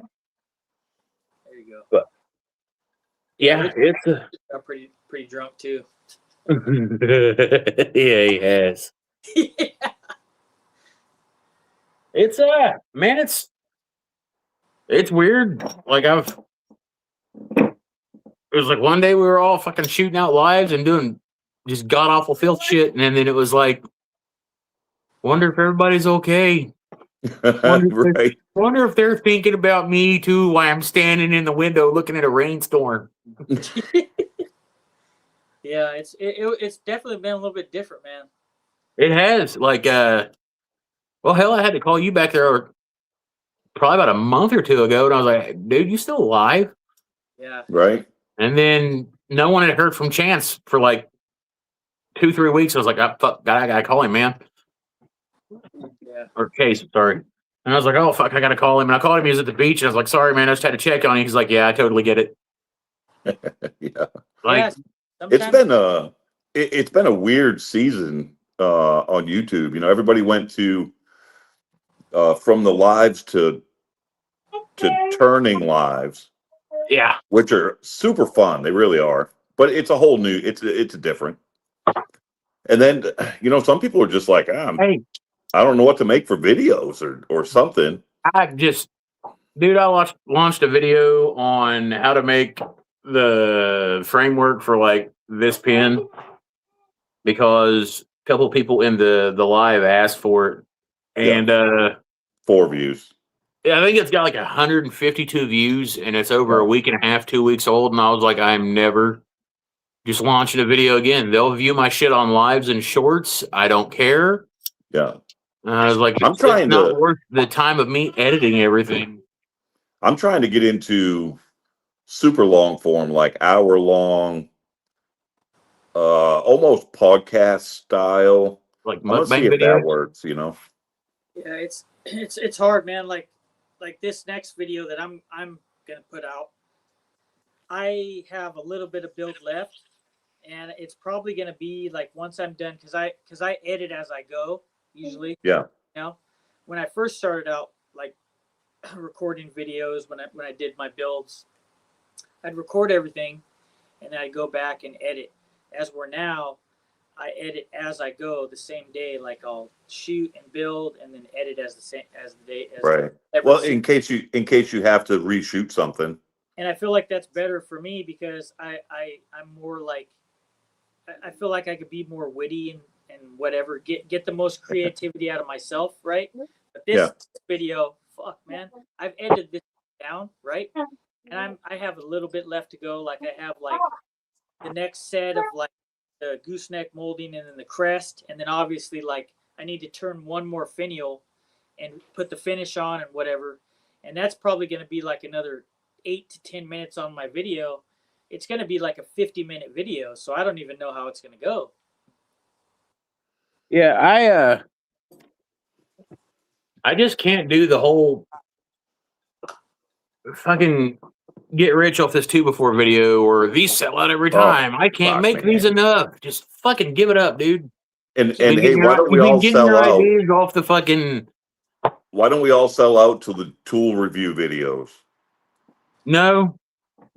You know, I mean, I used to love watching this one guy. I won't mention his name, 731. And that That's fucking dude, That's all he does now is tool reviews, man. yeah.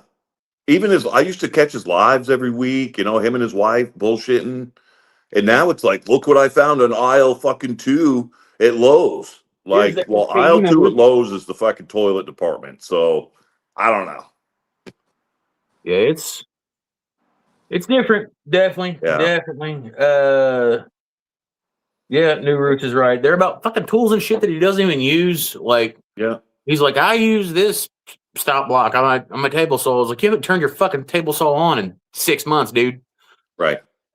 You probably don't even own one anymore because Had to make room to I set the don't. stockpile of shit. Yeah. Yeah, I so know I my still last video fucking tanked. It was horrible, but I had to get something out, you know. nah, I swore off the long form videos for right now. I mean, maybe later. I don't know. I might drop one throughout the summer or something like that. But I don't know. Like I've done restoration videos here recently, and they've not done that great. I've done some turning videos, and they've not done that great. But I can come out here, have fun, not worry about editing shit, make some cool stuff on the lathe. And I can work on a demo card. Yes, and range anywhere from like 20,000 views to my high end 450 some thousand views. Yeah. And then when How I'm many of done, those views are you picking up after the live? mine still generate a good bit afterwards on the live too. So I've got some people to go back and watch, especially whenever I do some like sketchy shit. Yeah. Like people usually go back and watch that later and all that stuff like that. My shorts, dude, on Instagram, they're fucking tearing it up. Really? YouTube 50-50 split. TikTok, it is what it is, but that's what every sponsor that's ever messaged me asked for all 3 of those: YouTube, TikTok, and Instagram. Yeah. My next video, which I'm starting tomorrow, is going to be, so I'm a diesel mechanic by trade. And, you know, they always talk about the blue collar worker, right? And Ryan, you're a blue collar worker. Like, where do you see yourself in your 50s? Can you still maintain productivity in your 50s as a blue collar worker, as a diesel mechanic, as a plumber, an electrician, you know, whatever. And holy shit, how do we bridge the gap from I'm fucking old in this trade to Social Security? Because there needs to be something, you know what I mean? Like people are just burning themselves out. Yeah. So for myself, I can only speak for myself. Like, and the generation is really changing. You know, like these companies definitely like the young guy and the guy that can really push Yeah. and has the body still to do that. And then like I'll speak for myself. Like I've had an injury, but and like I've been doing it for a while, 16 years now. So like the difference for me is like my body is like kind of like it's breaking down, but like the injury definitely didn't help me. It's breaking down, but my skill level is like continuing to get better. Right. And like like that's the cool thing for me is that like, I haven't even gotten close to reaching my peak, and I'm still like I'm still able to sustain like the trades still do like that skilled guy, so I have a Yeah. place type thing. So Well, for me, and I think I'm that only looking at going like probably 10 more years and that's it. Maybe 15, yeah, that's it. Like I don't really want. I'd like to transition to like retiring from the union and like making some like financially, and then like I'd like to be like the carpenter and like because I'm a carpenter, you know. So like I like to be the carpenter and the tradesman that like those like maybe those 2 or 3 like really nice like cabinet builds for the whole year, and I make money, or real nice like staircases where I can like turn spindles and like do like really intricate rails. yeah, That's what I'd like to get into. Like eventually, yeah, we'll see. I just have to be really smart about it, but it's hard, man. Like, cause you can't maintain. You get your skill level if you put time into it gets better, but your body's not going to keep up. You know, right. like And then, where does your trade, like my trade, it doesn't open up opportunities. Uh, if you're a diesel mechanic, 50 something years old, you're going to be, pulling out a huge transmission out of a truck. You're going to be, doing all this stuff. And where do you go from there? So that's really kind of the point of my next video is everybody talks about blue collar, and Mike Rowe talks about the trades and everything, but man, it kind of fucks you when you're 50 something years old, and how do you make it to retirement? How do you You make it got to to rely on retirement? everybody else's shit and what they've given you for retirement. I see exactly where you're going. Yeah, Like yeah. it's So I I'm know, trying to make dude. the videos that are like my depression video. Why do I like to come out here in the shop? I like to come out here and do it because it eases my mind, and it whatever. um and I've made a lot of diesel videos like toolbox tours, and those do really, really well. And I did one that was, the best boot for a diesel mechanic. And the whole video was me basically saying like, you have to pick your path in life. Um, like you have to pick your boot, right? Whichever one's comfortable for you, and don't worry about what the next guy's wearing. Basically, don't worry about what the next guy's doing or Think what the inside, next buddy. guy is Dark. making, or Be right back. whatever. And those videos did extremely well. So I'm kind of Come on, like, buddy. Wait on me. how can I do that at a broader spectrum or in the woodworking um, realm, I guess. So yeah, that's kind of where I'm headed with my videos, I think. that's good, man. I feel speaking from on my end, I feel like kind of like Mike said, and I feel very strongly about this. I'm not hating on these people that want to do these 2x4s for like Yeah. $1,000, but that's not my thing. That's not No. my. And regardless of how the outcome is of my channel, how it ends up 10 years from now, God willing, I'm here, right? So I want to look back and say I did it my way. Right. The most important thing for me is I did it my way. I continued to elevate and do things that challenge myself, and I wasn't afraid to do anything that was hard, and I want to share it with all these people, and they can see my journey, and I can share it and build relationships with all these people because it's a great community, So like I could share my journey with them, and they can and I can enjoy their journey, like type of thing. Like Yeah. I'm not gonna sell out to do this and do that. Like I like here's an example. I'm not doing those lives, those wood turning lives because like I don't want to do them anymore. It's just because I got burnt the fuck out, man. Like Yeah. I legitimately like you guys didn't see me for a long time because and Mike knows I just was burnt the fuck out, and you guys would see like even early on with like those lives that we all did together, like I'd be a fucking zombie, man, because I was so burnt out, and I just kept going and going and going and going, and I wanted this channel to grow so much, and I wanted to get myself out there, but like it was at the sacrifice of like burning my candle out, man, to be honest. Oh I yeah. told you when you were doing that shit, I was like, you were gonna fucking wear yourself down. You were doing like a live a day, and then our 3 and 4 hour live on Saturdays, and it was like that all week, every week.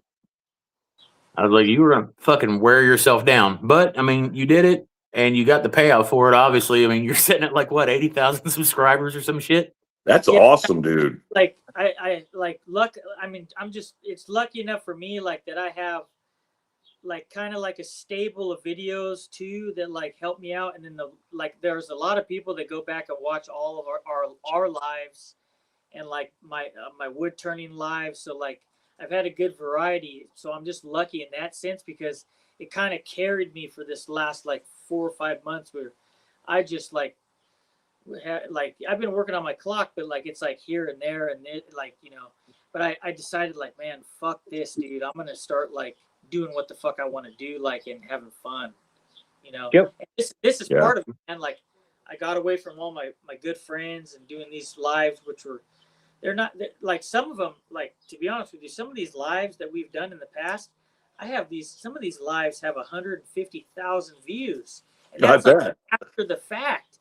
And then some of them don't do so good, which is okay. Like it's just about fun, and it for me, like I got away from like doing what I really love to do, having a goal, right? I love turning, but I became like a zombie. I was like on a mission. Yeah. Like like as where I'd like to slow down. I'd still like to do the lives every weekend with the guys, you included, and then I'd like to do maybe one live during the week of maybe turning and put a video out and put some shorts, and I'll be happy with that, man, and just watch. I got to the point to where, and I think that's one of the reasons why I took so well to the pin turning, because I could knock the fucking pin out super quick, and then there's that video, there's that live, it's out of the way. I don't have to edit all kind of crazy shit to make something work. It's just that shit's an aggravation to me. I know it sounds horrible. No, that's not horrible at all, man. It's because here's I had to look at this too. Like, you can't just define your channel off videos. That's like there's so like you got to look at it from the every angle. Like there's the lives. Like your lives do phenomenal, and people love the lives, and that's just an aspect of YouTube. And just so happens that you thrive on that. Like there's people that thrive on long form videos, but they don't have any lives. There's people that thrive on short form videos. Like it's just one of those things, You really have to do it all, and you do. It's hard, man. It's and hard. you have to get into a schedule. Some of Right. the Opus Cut, I think is it's a podcast platform. It's a software, and it will actually cut out shorts for you. So I think if you can find a work routine that, as you're building a long form video, say building a clock, that it will cut out automatically. Like you don't even have to mess with it, and it will cut out a short for you. So that kind of takes care of some of that production value. But other than that, I mean, yeah, I don't know how to be more consistent. I dipped into to some of the, hey, I'm gonna get rich quick, whatever. And my biggest problem was I have too much integrity to look the camera in the eyes and say, oh, I sold, for a 2x4, I could make $500, and I sold 100 of these yesterday. Like, it's fucking bullshit, dude. Right? And I won't be about that either, man. No, I can't do that shit, man. Like that bullshit here. You never see it, and no disrespect to the people that do it because it works. Yeah. But I'm not the guy. That ain't gonna be who I am. No. Now, work your angle. That's just not my angle. You know what I mean? There's a lot of dudes that make their bacon off doing that. And I'm not going to be like the smart ass that I normally am. Be like, I've got too much fucking pride and integrity for that shit because I've done it before in the past. Yeah. And I've said it before and I've said it again. If you're in YouTube or on YouTube trying to get rich quick, fucking grab a helmet. I've managed to get some pretty badass sponsors out of the deal, and I've met some pretty cool people out of the deal. Yeah. That's where I'm going to ride with that at. If I get a monthly check from YouTube for a couple $100 or $150 here and there, I call it a good month. I'll sink that back into the shop and I'll roll along with life. But I'm not going to be the guy that sits there and like, oh, how in the hell do I get more people to tune into me making square shit round on this fucking death trap? Yeah. Sorry, Ryan. I don't have a logo handy. Okay, I was just asking. Yeah. I like to share them on the. I should have that shit, I don't have my shit squared away. I just don't. You're not ready for the fucking YouTube algorithm is the problem. I'm not monetized yet, so like that stuff comes when you're monetized. Yeah, it don't mean shit. The real cool thing about YouTube is the sponsors. Yeah. That's what I'm waiting for. Monetization isn't shit. I'm waiting for a sponsor that can send me an email with legible English is what I'm looking for. Bighorn. I'll tell you this right now: YouTube doesn't pay anything. Even No. these big creators, Yeah. where they make their money? They make them from their sponsors. Mhm. Make them from their sponsors sending them stuff, and they make them from their paid promotion. These guys like Bourbon Moth, for example, who does these 1, 2, 3 minute ads in his video. Yep. That's where they make money. And the people that put their own ads in their own videos, I will watch those just to support that. Yeah, if I you're gonna used take to the time to edit your own shit, I'll watch that. Yeah. Yeah, it's the same thing. Like, if you have say let's just use Brad for example from Got Wood. Yeah. Like he supplies all of us with a extreme amount of wood, and is so supportive, and he's the best sponsor ever. So doing a promo cut for him in a video is no problem because Yeah. The dude don't ask for shit in return. Yeah. Nope. Like he's never once been like, hey man, you didn't say my name exactly 15 times in your last video. If you could maybe put some of these tags in there. Right. And if you want to do this, like, no, the only thing that dude has ever messaged me was like, fuck, that pin looked like it would have been a pain in the ass to glue up. Wow, I can't believe you turned that bowl like that. And then it's probably like a month or two ago, he sent out a mass message between all of us. And he was like, hey, can you guys send some photos of some shit that you've made with the wood so I can put it on the website in the gallery? Oh, yeah. So, That's I awesome. mean, you want to display my shit on the internet where people from all over the world buy your high quality ass wood? Fuck yeah, I'll do that. Yeah. And then like, dude, I wear one of his hats in every fucking live that I do. Yeah. I've got his shirts that I wore out to events and stuff like that. Got stickers all over the shop. Dude has never asked anything. Yeah, he's great. Except for, hey man, I got this wood. I'm gonna send you some. Is that cool with you? Dude is a badass. Yep. Yeah, he is. Use Yeah, I the need code to. CKR for a 10% discount. My priority this year. My priority this year is to really, put out a lot of videos and see if I can get some sponsorship communication going. Just see what happens. There are a lot of companies out there, and I've straight up told some big companies to eat a bag of dicks. Yeah. Like they will send you, they'll send you the fucking world, but like they think that as soon as they put that package in the mail, it's like they own your fucking soul. They will tell you that you're going to do this. This is how you're going to do it. You're going to edit your stuff like this. I want you to do this. And I've straight up been like, dude, fuck you. I'll send it back. I don't even like you that much. Right. That happened too. And I've had that happen too. This is funny. Around last year, around the holidays, I was like sick, dude. For like a month and a half, I was sick. I know exactly what you're talking about. Well, that fucking light fucking You me know out. what? Now you know what?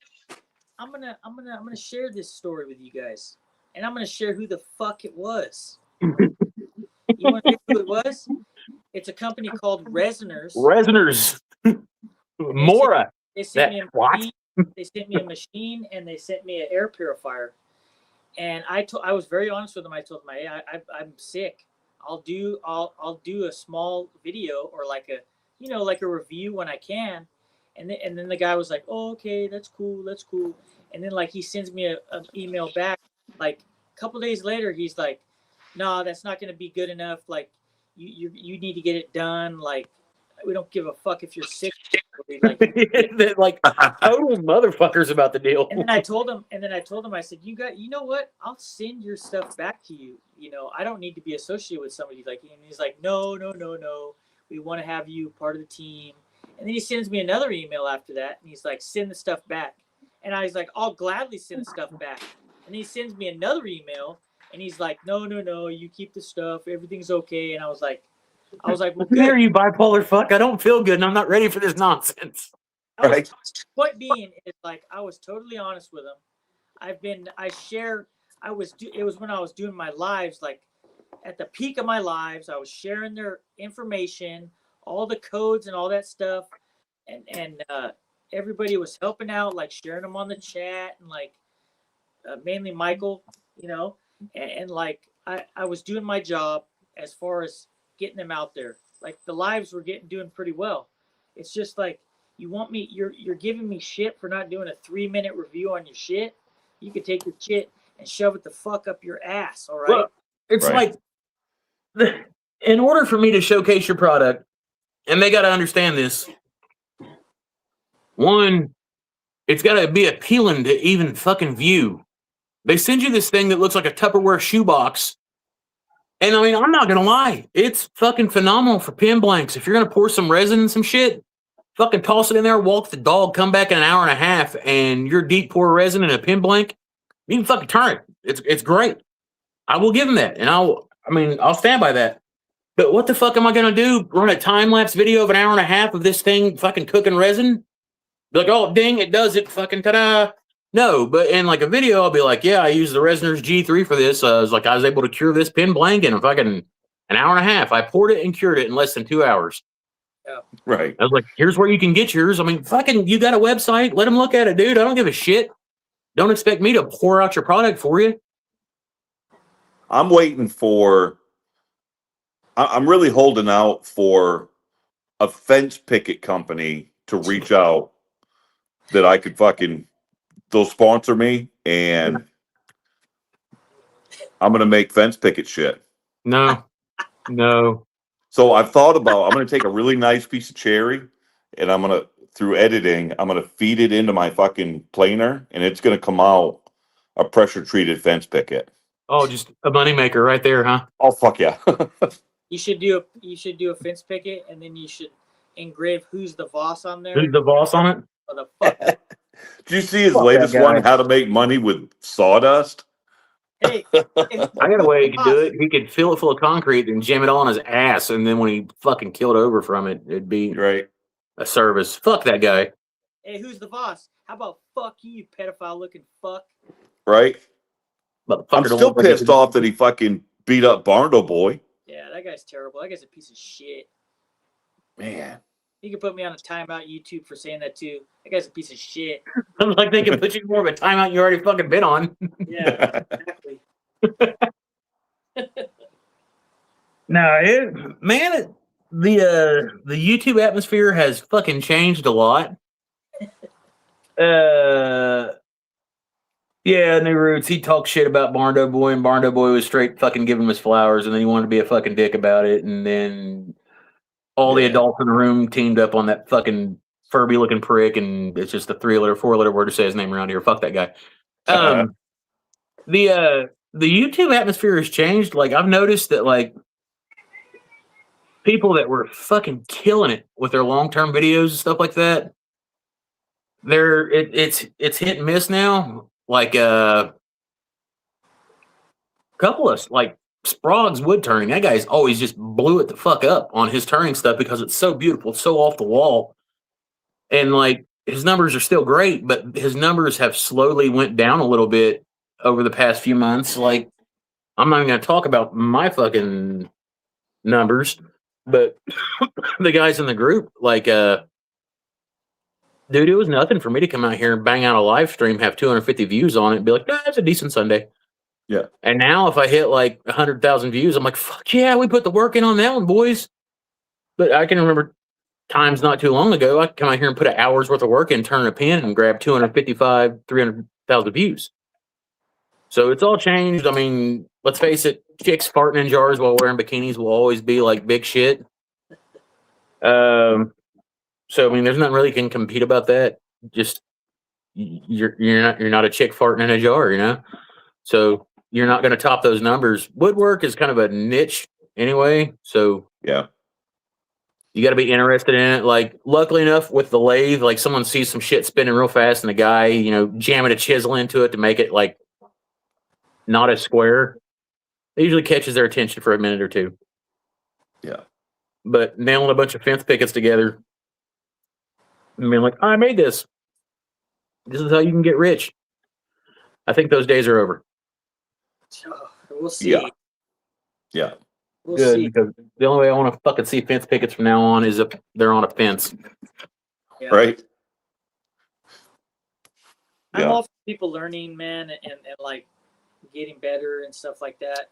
And like not everybody wants to do fabulous stuff like and elevate as a woodworker. It's they choose their level, right? But Right? like it's flooded, man. It's flooded. It's a flooded like, you know, it's just crazy. Like And there should be people that want to see badass stuff too.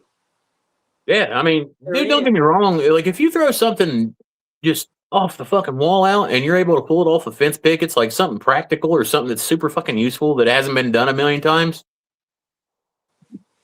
I'll give you your credit. Like, oh, fuck, that's cool. That hasn't been done a million times. But if you're going to make the same fucking planter box that you made 3 videos ago and make it 18 inches wider and act like it's the reinventing of the wheel, you're a fucking right. tool bag. You're just grabbing for clicks at this point. You're trying to get rich off YouTube, and it's a pain in the ass. And Like, I feel like viewers, they're looking for that series of stuff. So like if you're going to build a grandfather clock, they're going to look for, hey, Yeah. I can't wait until next week when he said he's going to build this part of it or that part of it or whatever. And that's kind of where my my idea of building something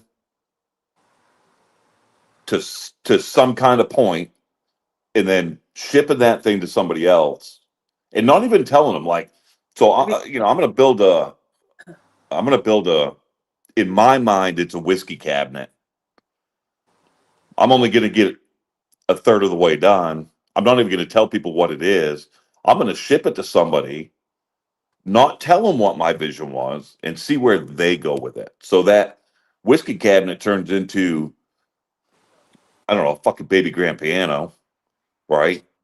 And they send it to somebody else to add their touch to it, and they don't even know what it is. So now it's a fucking fence picket. I feel like the audience would be like, man, you know, John did this dovetail shit, put these 3-4 pieces of boards together. What's Mike or Ryan or Chase or somebody else going to do with it when they get it in the mail? You know what I mean? So if you're, I can't believe I'm saying this. If you're starting off and you're just getting into it and you're a novice woodworker, which I still consider myself a novice woodworker, dude, use whatever the fuck you can get your hands on. Like, use fence pickets, use pallets. Like, I've seen some crazy shit made out of pallets.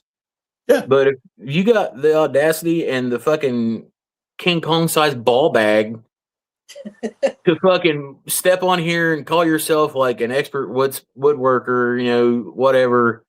And then you're like, today we're going to fucking use an air compressor and we're going to nail some fence planks together. And then, right.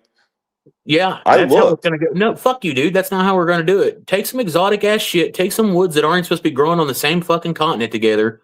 Do something crazy. Make my fucking eyes pop. Make me wonder what the hell you're going to do. Turn some segmented shit. Put some contrast in it. Learn how to use a tool for something that's not meant to be used for. And then you can graduate maybe to a better novice and not a fucking roundhead. Right. I looked back through a lot of years of YouTube, and I did not see where Jonathan Cat Moses built a motherfucking thing out of a fence picket. No, because he was already seasoned and a badass fucking woodworker before he got on YouTube. Yeah, Right. Just saying. He was laying the dick way before Yeah. being on YouTube was a thing. Yeah. Dude came out the fucking womb with a coping saw and a fucking Yeah. edge marker. His mama still ain't right. Right. And the Wood Whisperer, no, never seen it. So I mean, You think the Wood Whisperer is good? You should look at Matt Cremona. oh no, he's awesome too. Yeah. there's so many dudes on there that they don't get their flowers, man. They don't get like the shit they deserve. Like Moyoko Designs, that guy turns some of the most craziest off the wall segmented shit, and like people are like, "Oh, that's pretty." Yeah. Do you know what it fucking takes just to handle one of the glue ups that man does? Right. And then all the angles and the math that goes into it, and then like if you go down and you look at the feed bar, like if you're going to slide it forward, it's fucking dead until it gets to the point where it's on the lathe and it starts spinning at mock Jesus, and he's fucking got chips flying, and that's where everybody watches it from. No one watches this glue up shit. They just want to see pretty shit. Right. Like you want it, like there's a dude that I had mad respect for on here, and I'm not going to say his name because I don't want him to fucking get offended or anything like that, because I guess he's an all right dude. I had mad respect for this fucking guy. I know you know exactly what I'm talking about. And like I had mad respect for this guy. Like he was all the time bashing out like segmented shit and doing like tutorials on segmented shit and like teaching people how to do segmented shit and showing people that it could be easier. And then like he was just a fucking dick. Like dude just has like no people skills. And then when it comes like somebody like, dude, that's a pretty impressive ass job there. I like the way you did that. And he's like, oh yeah, you know. Well, fuck you too, bro. I mean, I can't be any more blunt than that without saying the dude's name. But then you've also got guys like fucking Tomislav. Dude has been one of my fucking idols before I even put the first fucking screw into wood 3 years ago. Mm. Like I watched his videos to go to sleep because like there would be that big bulky ass meat hook of a hand he had with that fucking prison H tattoo on it, which I still don't know what it means. And he would just wow like a samurai on a piece of shit wood and make something beautiful out of it. And I'd fucking go to sleep watching that. I'm like, one day I want to know how to do that. Now I talk to that dude on the regular. He showed up in my fucking lives and shit. Like Nice. I'm following him up, trying to do shit that he done in his videos just to see if I can even fucking hold a candle to him. And like for me, that's a YouTube win. Yeah. That guy Tomislav. He is one of the nicest people that I've ever had any interaction with on this platform. Yep. Right? Yep, 100% dude. He is what an ambassador should look like. He is what an ambassador should be. He takes his time to talk to you. If you have any questions for him, he will answer those questions and give you even more than you have ever asked for. I haven't had the extents that Mike's had with him, but I will say this: he is a true professional. 100%. He is amazing to watch, and he is someone that someone should idolize as a woodworker and wood turner, and he is doing fabulous things, and I commend him for that.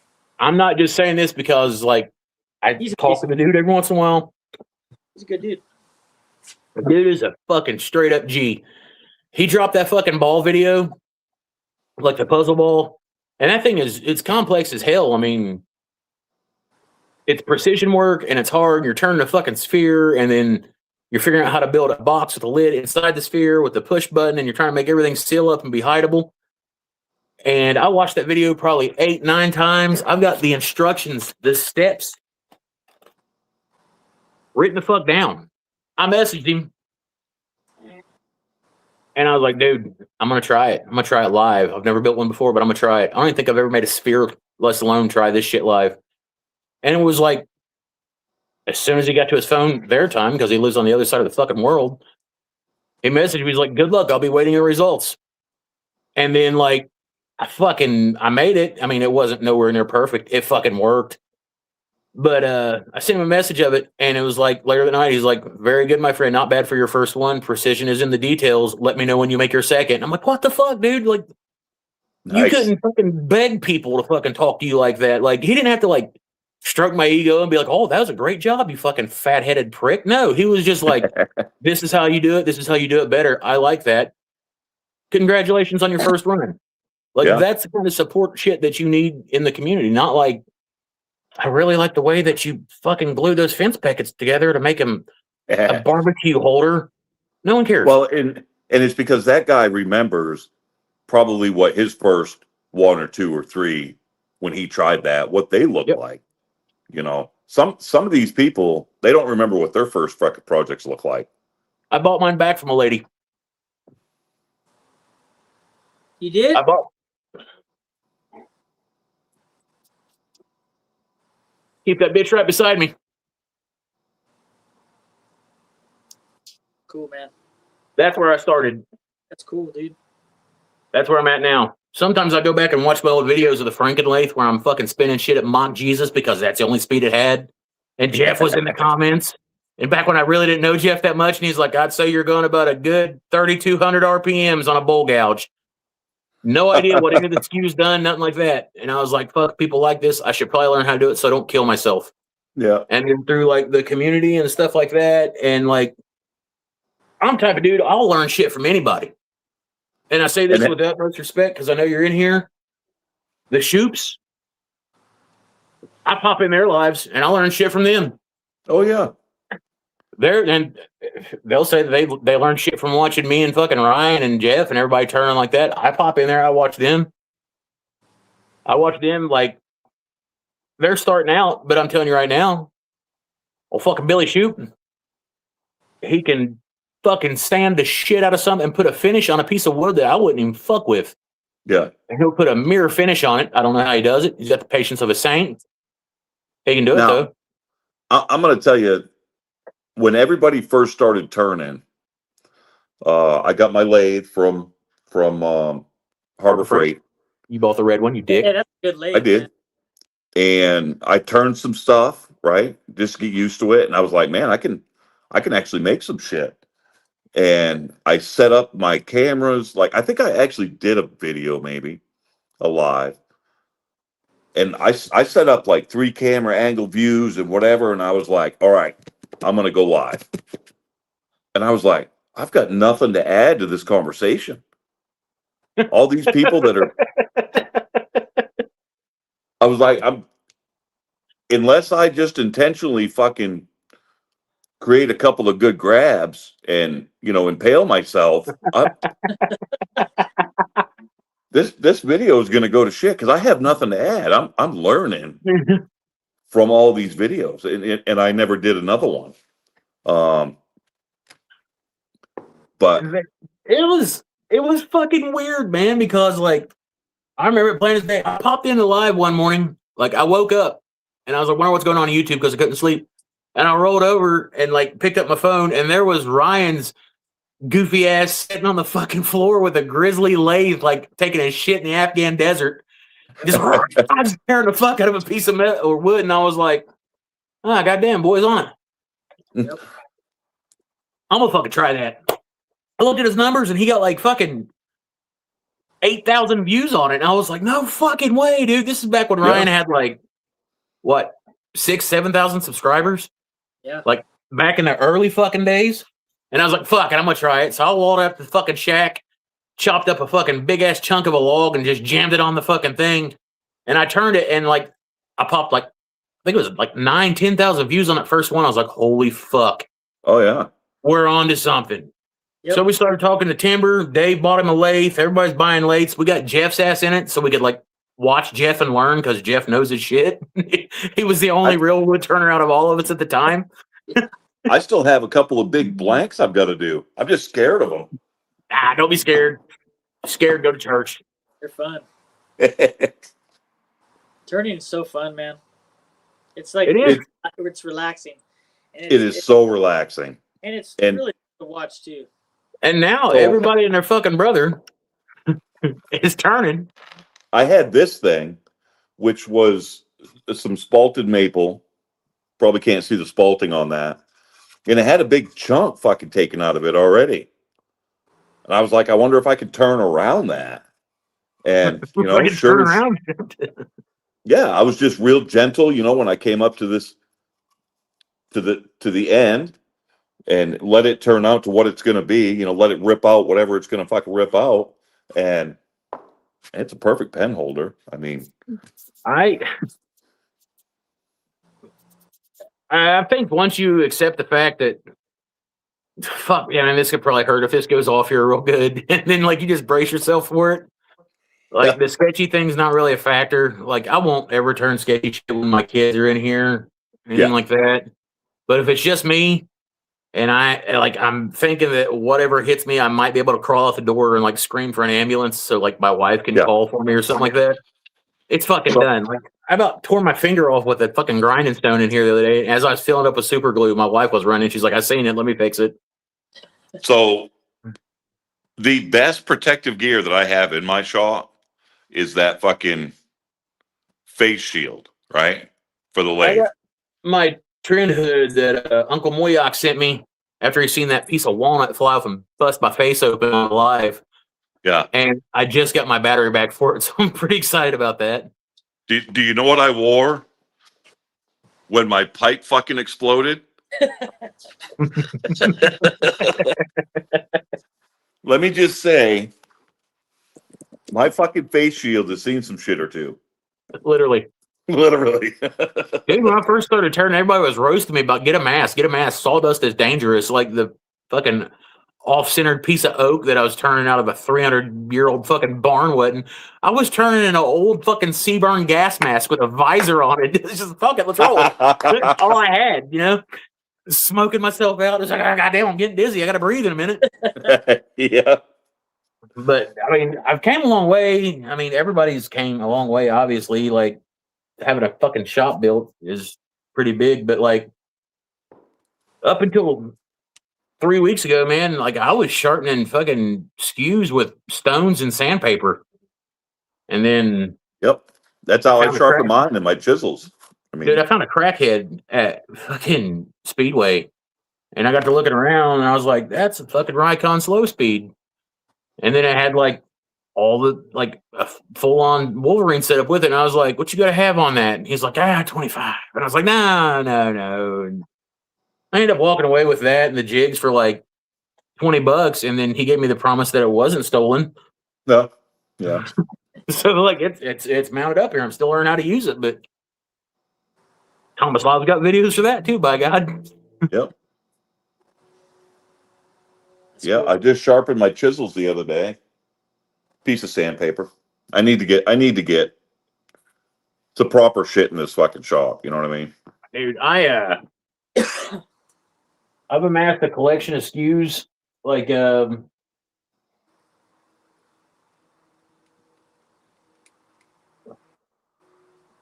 these are some old ass marples.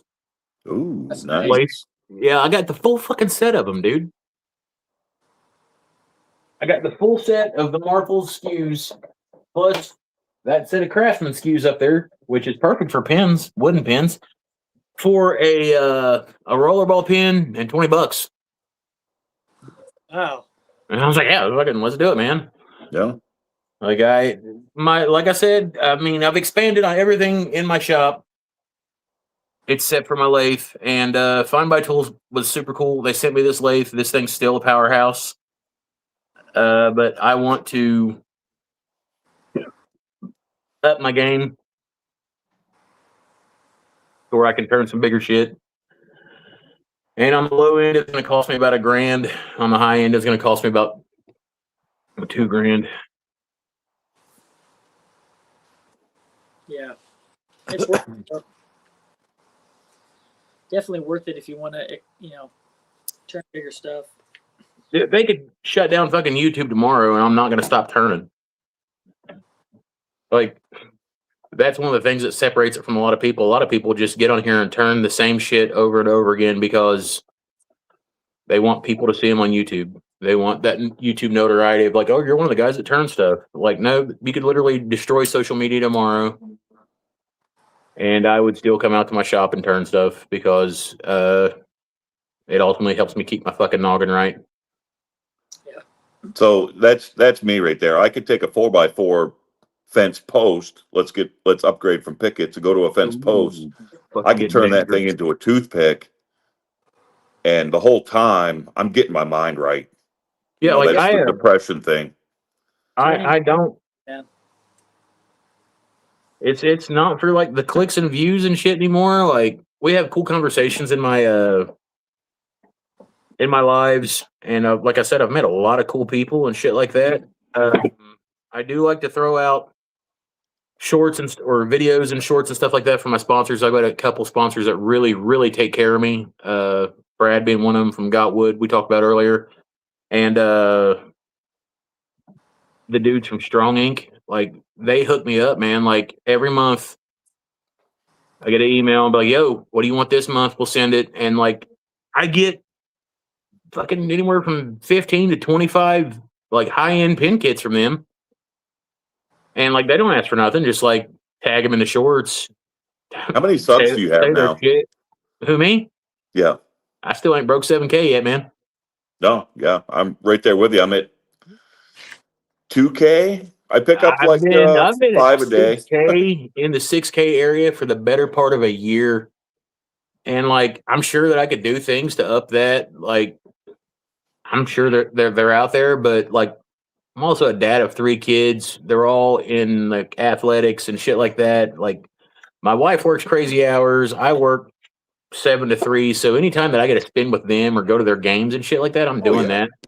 Like But still for I'm not your gonna tell the kids like we're not gonna get in the pool because daddy's gonna go film a live. right. No, we're gonna go get in the fucking pool. We're gonna grill out, and I'm gonna fucking punch you in the pecker as you walk by because that's part of growing up. And then later, after everything chills out, I might go jump in there and fucking throw a live on. I don't know. But for your sponsors, I mean, that's the perfect audience anyway. You know, Brad from Gutwood, that's what he's looking for anyway, right? Yeah, he is a So solid dude, and Will and Melissa, both from Strong Ink, both good people, and it works. It works, man. Like the partnership works. They ask me what I want. I tell them what I'd like to have. They usually send me 3 or 4 in different variants of that, yeah. and then I make them over the course of a month. And they get 30 some shorts and like a few live streams. It's got their content in it, and like it. I've never once sent them an email inviting them to be a collaborator on something like that, and they turned it down. They're all about that shit. They spread my stuff on their websites, everything else. Yep. And then like it gets to the point where I've got like other pin manufacturing companies that were like shit talking me, like throwing out all kinds of crazy stuff. So I had to like roast them a little bit and call out their bullshit AI videos because they're a bunch of fucking chumps. But no, like I've got no complaints. And my average fountain pen sells for $50 to $60. Nice. So I mean, in the long term, yeah, I guess they're paying me. I don't know. I mean, no one's gonna buy a bare pen kit. I got to do some shit to it to make it a legit pen. Yep. And people pay for that. I agree. Myriad pottery. Muirhead pottery. Sorry, I pronounced that wrong. Runic, if you don't take the Strong Ink deal, you are a fool, brother. I'm telling you right now, they are some of the coolest people you'll hook up with. They take everybody from mid-range folk to me, like mid-range folks, fucking words, mid-range folk like me, higher end dudes like Ryan and them, and like dudes that are just starting out like Michael Wilson. And they don't discriminate, dude. They give you the product, see what the fuck you can do with it. So Who's if this you're now? Strong Ink pen kits, I'll send you a link to them, dude. Good ass Yeah. people, They're super down cool. to earth.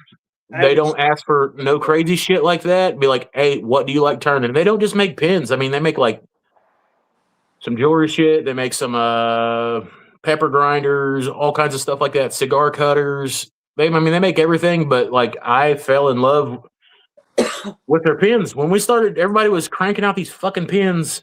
We were all doing like those Amazon pin kits or whatever, and they were just like dorky looking, bulbous on one fucking end, and like you just twist them. This is a Strong Ink pin kit. Man, it's beautiful. I poured the resin and everything like that, and then it's one of their fountain kits. Like they're super good machines, super good, like all the way around, dude. Like this one, it's a resin blank, and I just want to see how a resin geesey would do. But this one right here, it had like an 8-hour glue up in it. Yeah. That's a bloodwood, walnut, yellow heart, Buckeye burl, and aluminum off of a no trespassing sign. That's cool, Like man. they feel good, all that shit, dude. Good quality stuff. And I mean, if you're cranking out pins, you can come out here and turn 1 or 2 in an hour, and then you had your successful life. Depends on Yep. if anybody watching or not, if you're into that shit, but you know. No, Strong Ink does not have super fast shipping, brother. I mean, it seems like it's coming from the other side of the world, I reckon. But I mean, it takes about a week and a half to get to.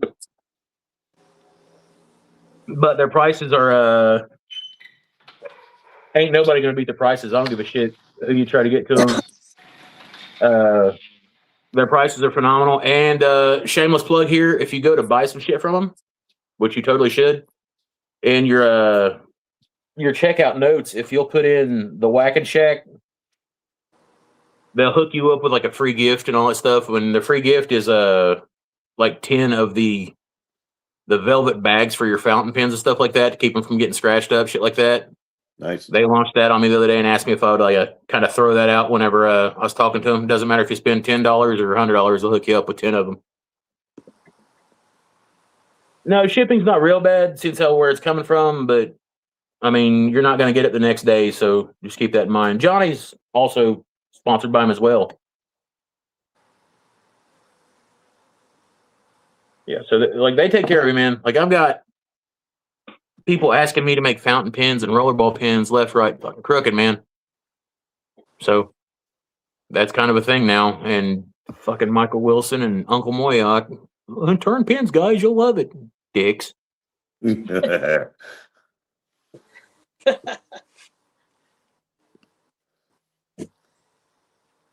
they got some nice stuff. Yes, they do. They got some very nice stuff. And it's super cool. Like, I've got a pretty good relationship with them, and they know that I'm going to be consistent about posting videos and shorts and stuff like that. So I get their stuff probably about 2 weeks before it goes live on their website. So, I mean, it's kind of cool that they'd put that kind of like trust into me, you know? That is cool.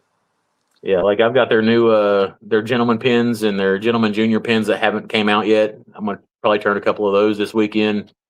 Then I got their new their variant 2 Olympian pins and all that stuff like that. So pretty cool. Oh, okay.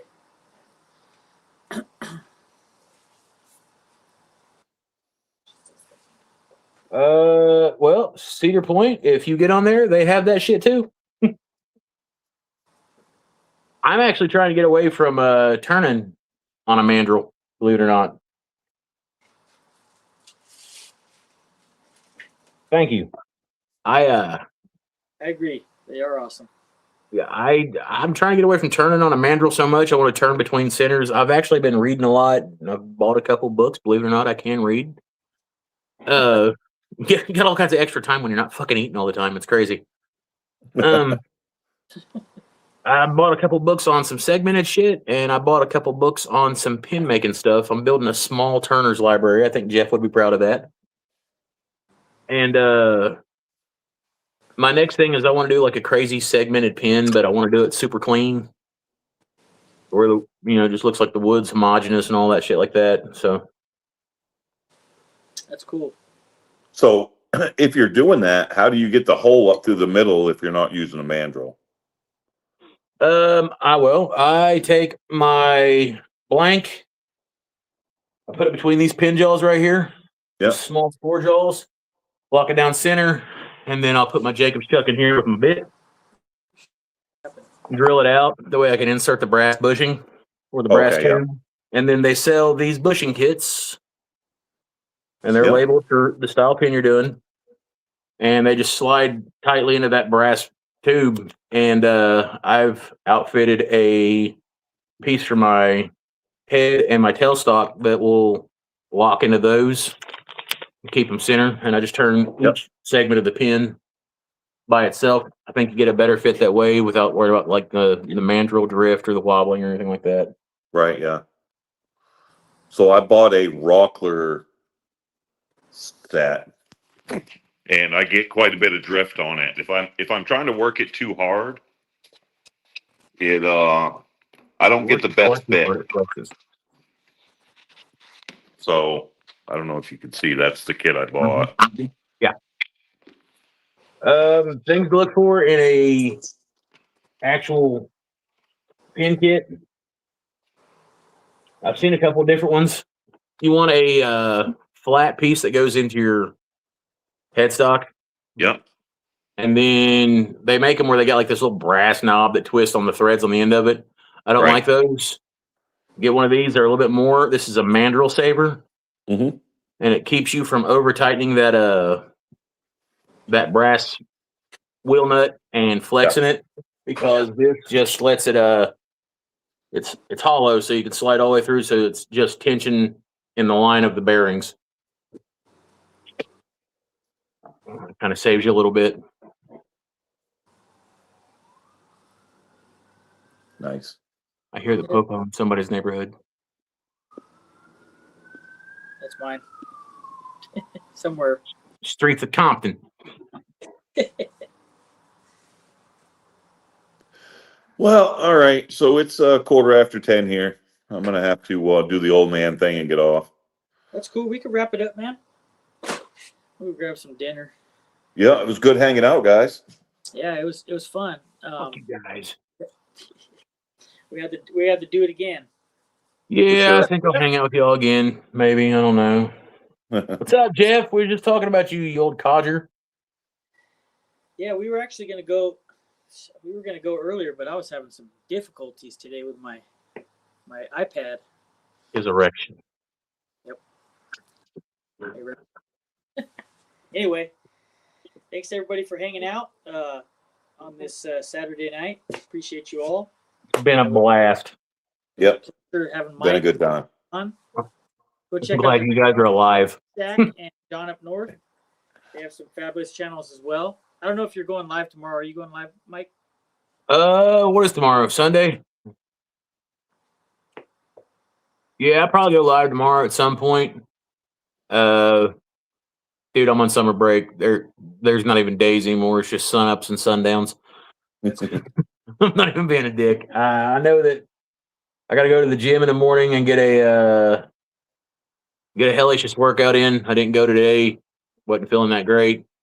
But I've got some logs split up and some firewood that I want to do some kind of like live edge bowls out of raw material. Nice. Get some of that in. I'll probably turn a pin. I got a piece of cholla setting in resin. I think would make a pretty cool pin. So yeah, I'll probably go live at some point tomorrow. As usual, I'm not going to drop a thumbnail, so just set your fucking bell notifications. You'll probably hear from me. I don't know. Heck yeah. Yeah, like I said, go check out these channels. Mike D of the Wacken Shack and then John up north. They both have some fabulous channels. Also, go check out their videos. They have sponsors too that are some wonderful sponsors. Well, me and Mike do, but John, they're Yeah. I'll get there. You will. Who did I give a shit about? You'll see us next weekend. Hopefully, I'll schedule the live. Hopefully, we get some pictures and some good thumbnail going. But I'm just gonna do a picture of my butthole in negative exposure. Looks like the Milky Way. On that note, peace. See you guys Later, later. y'all.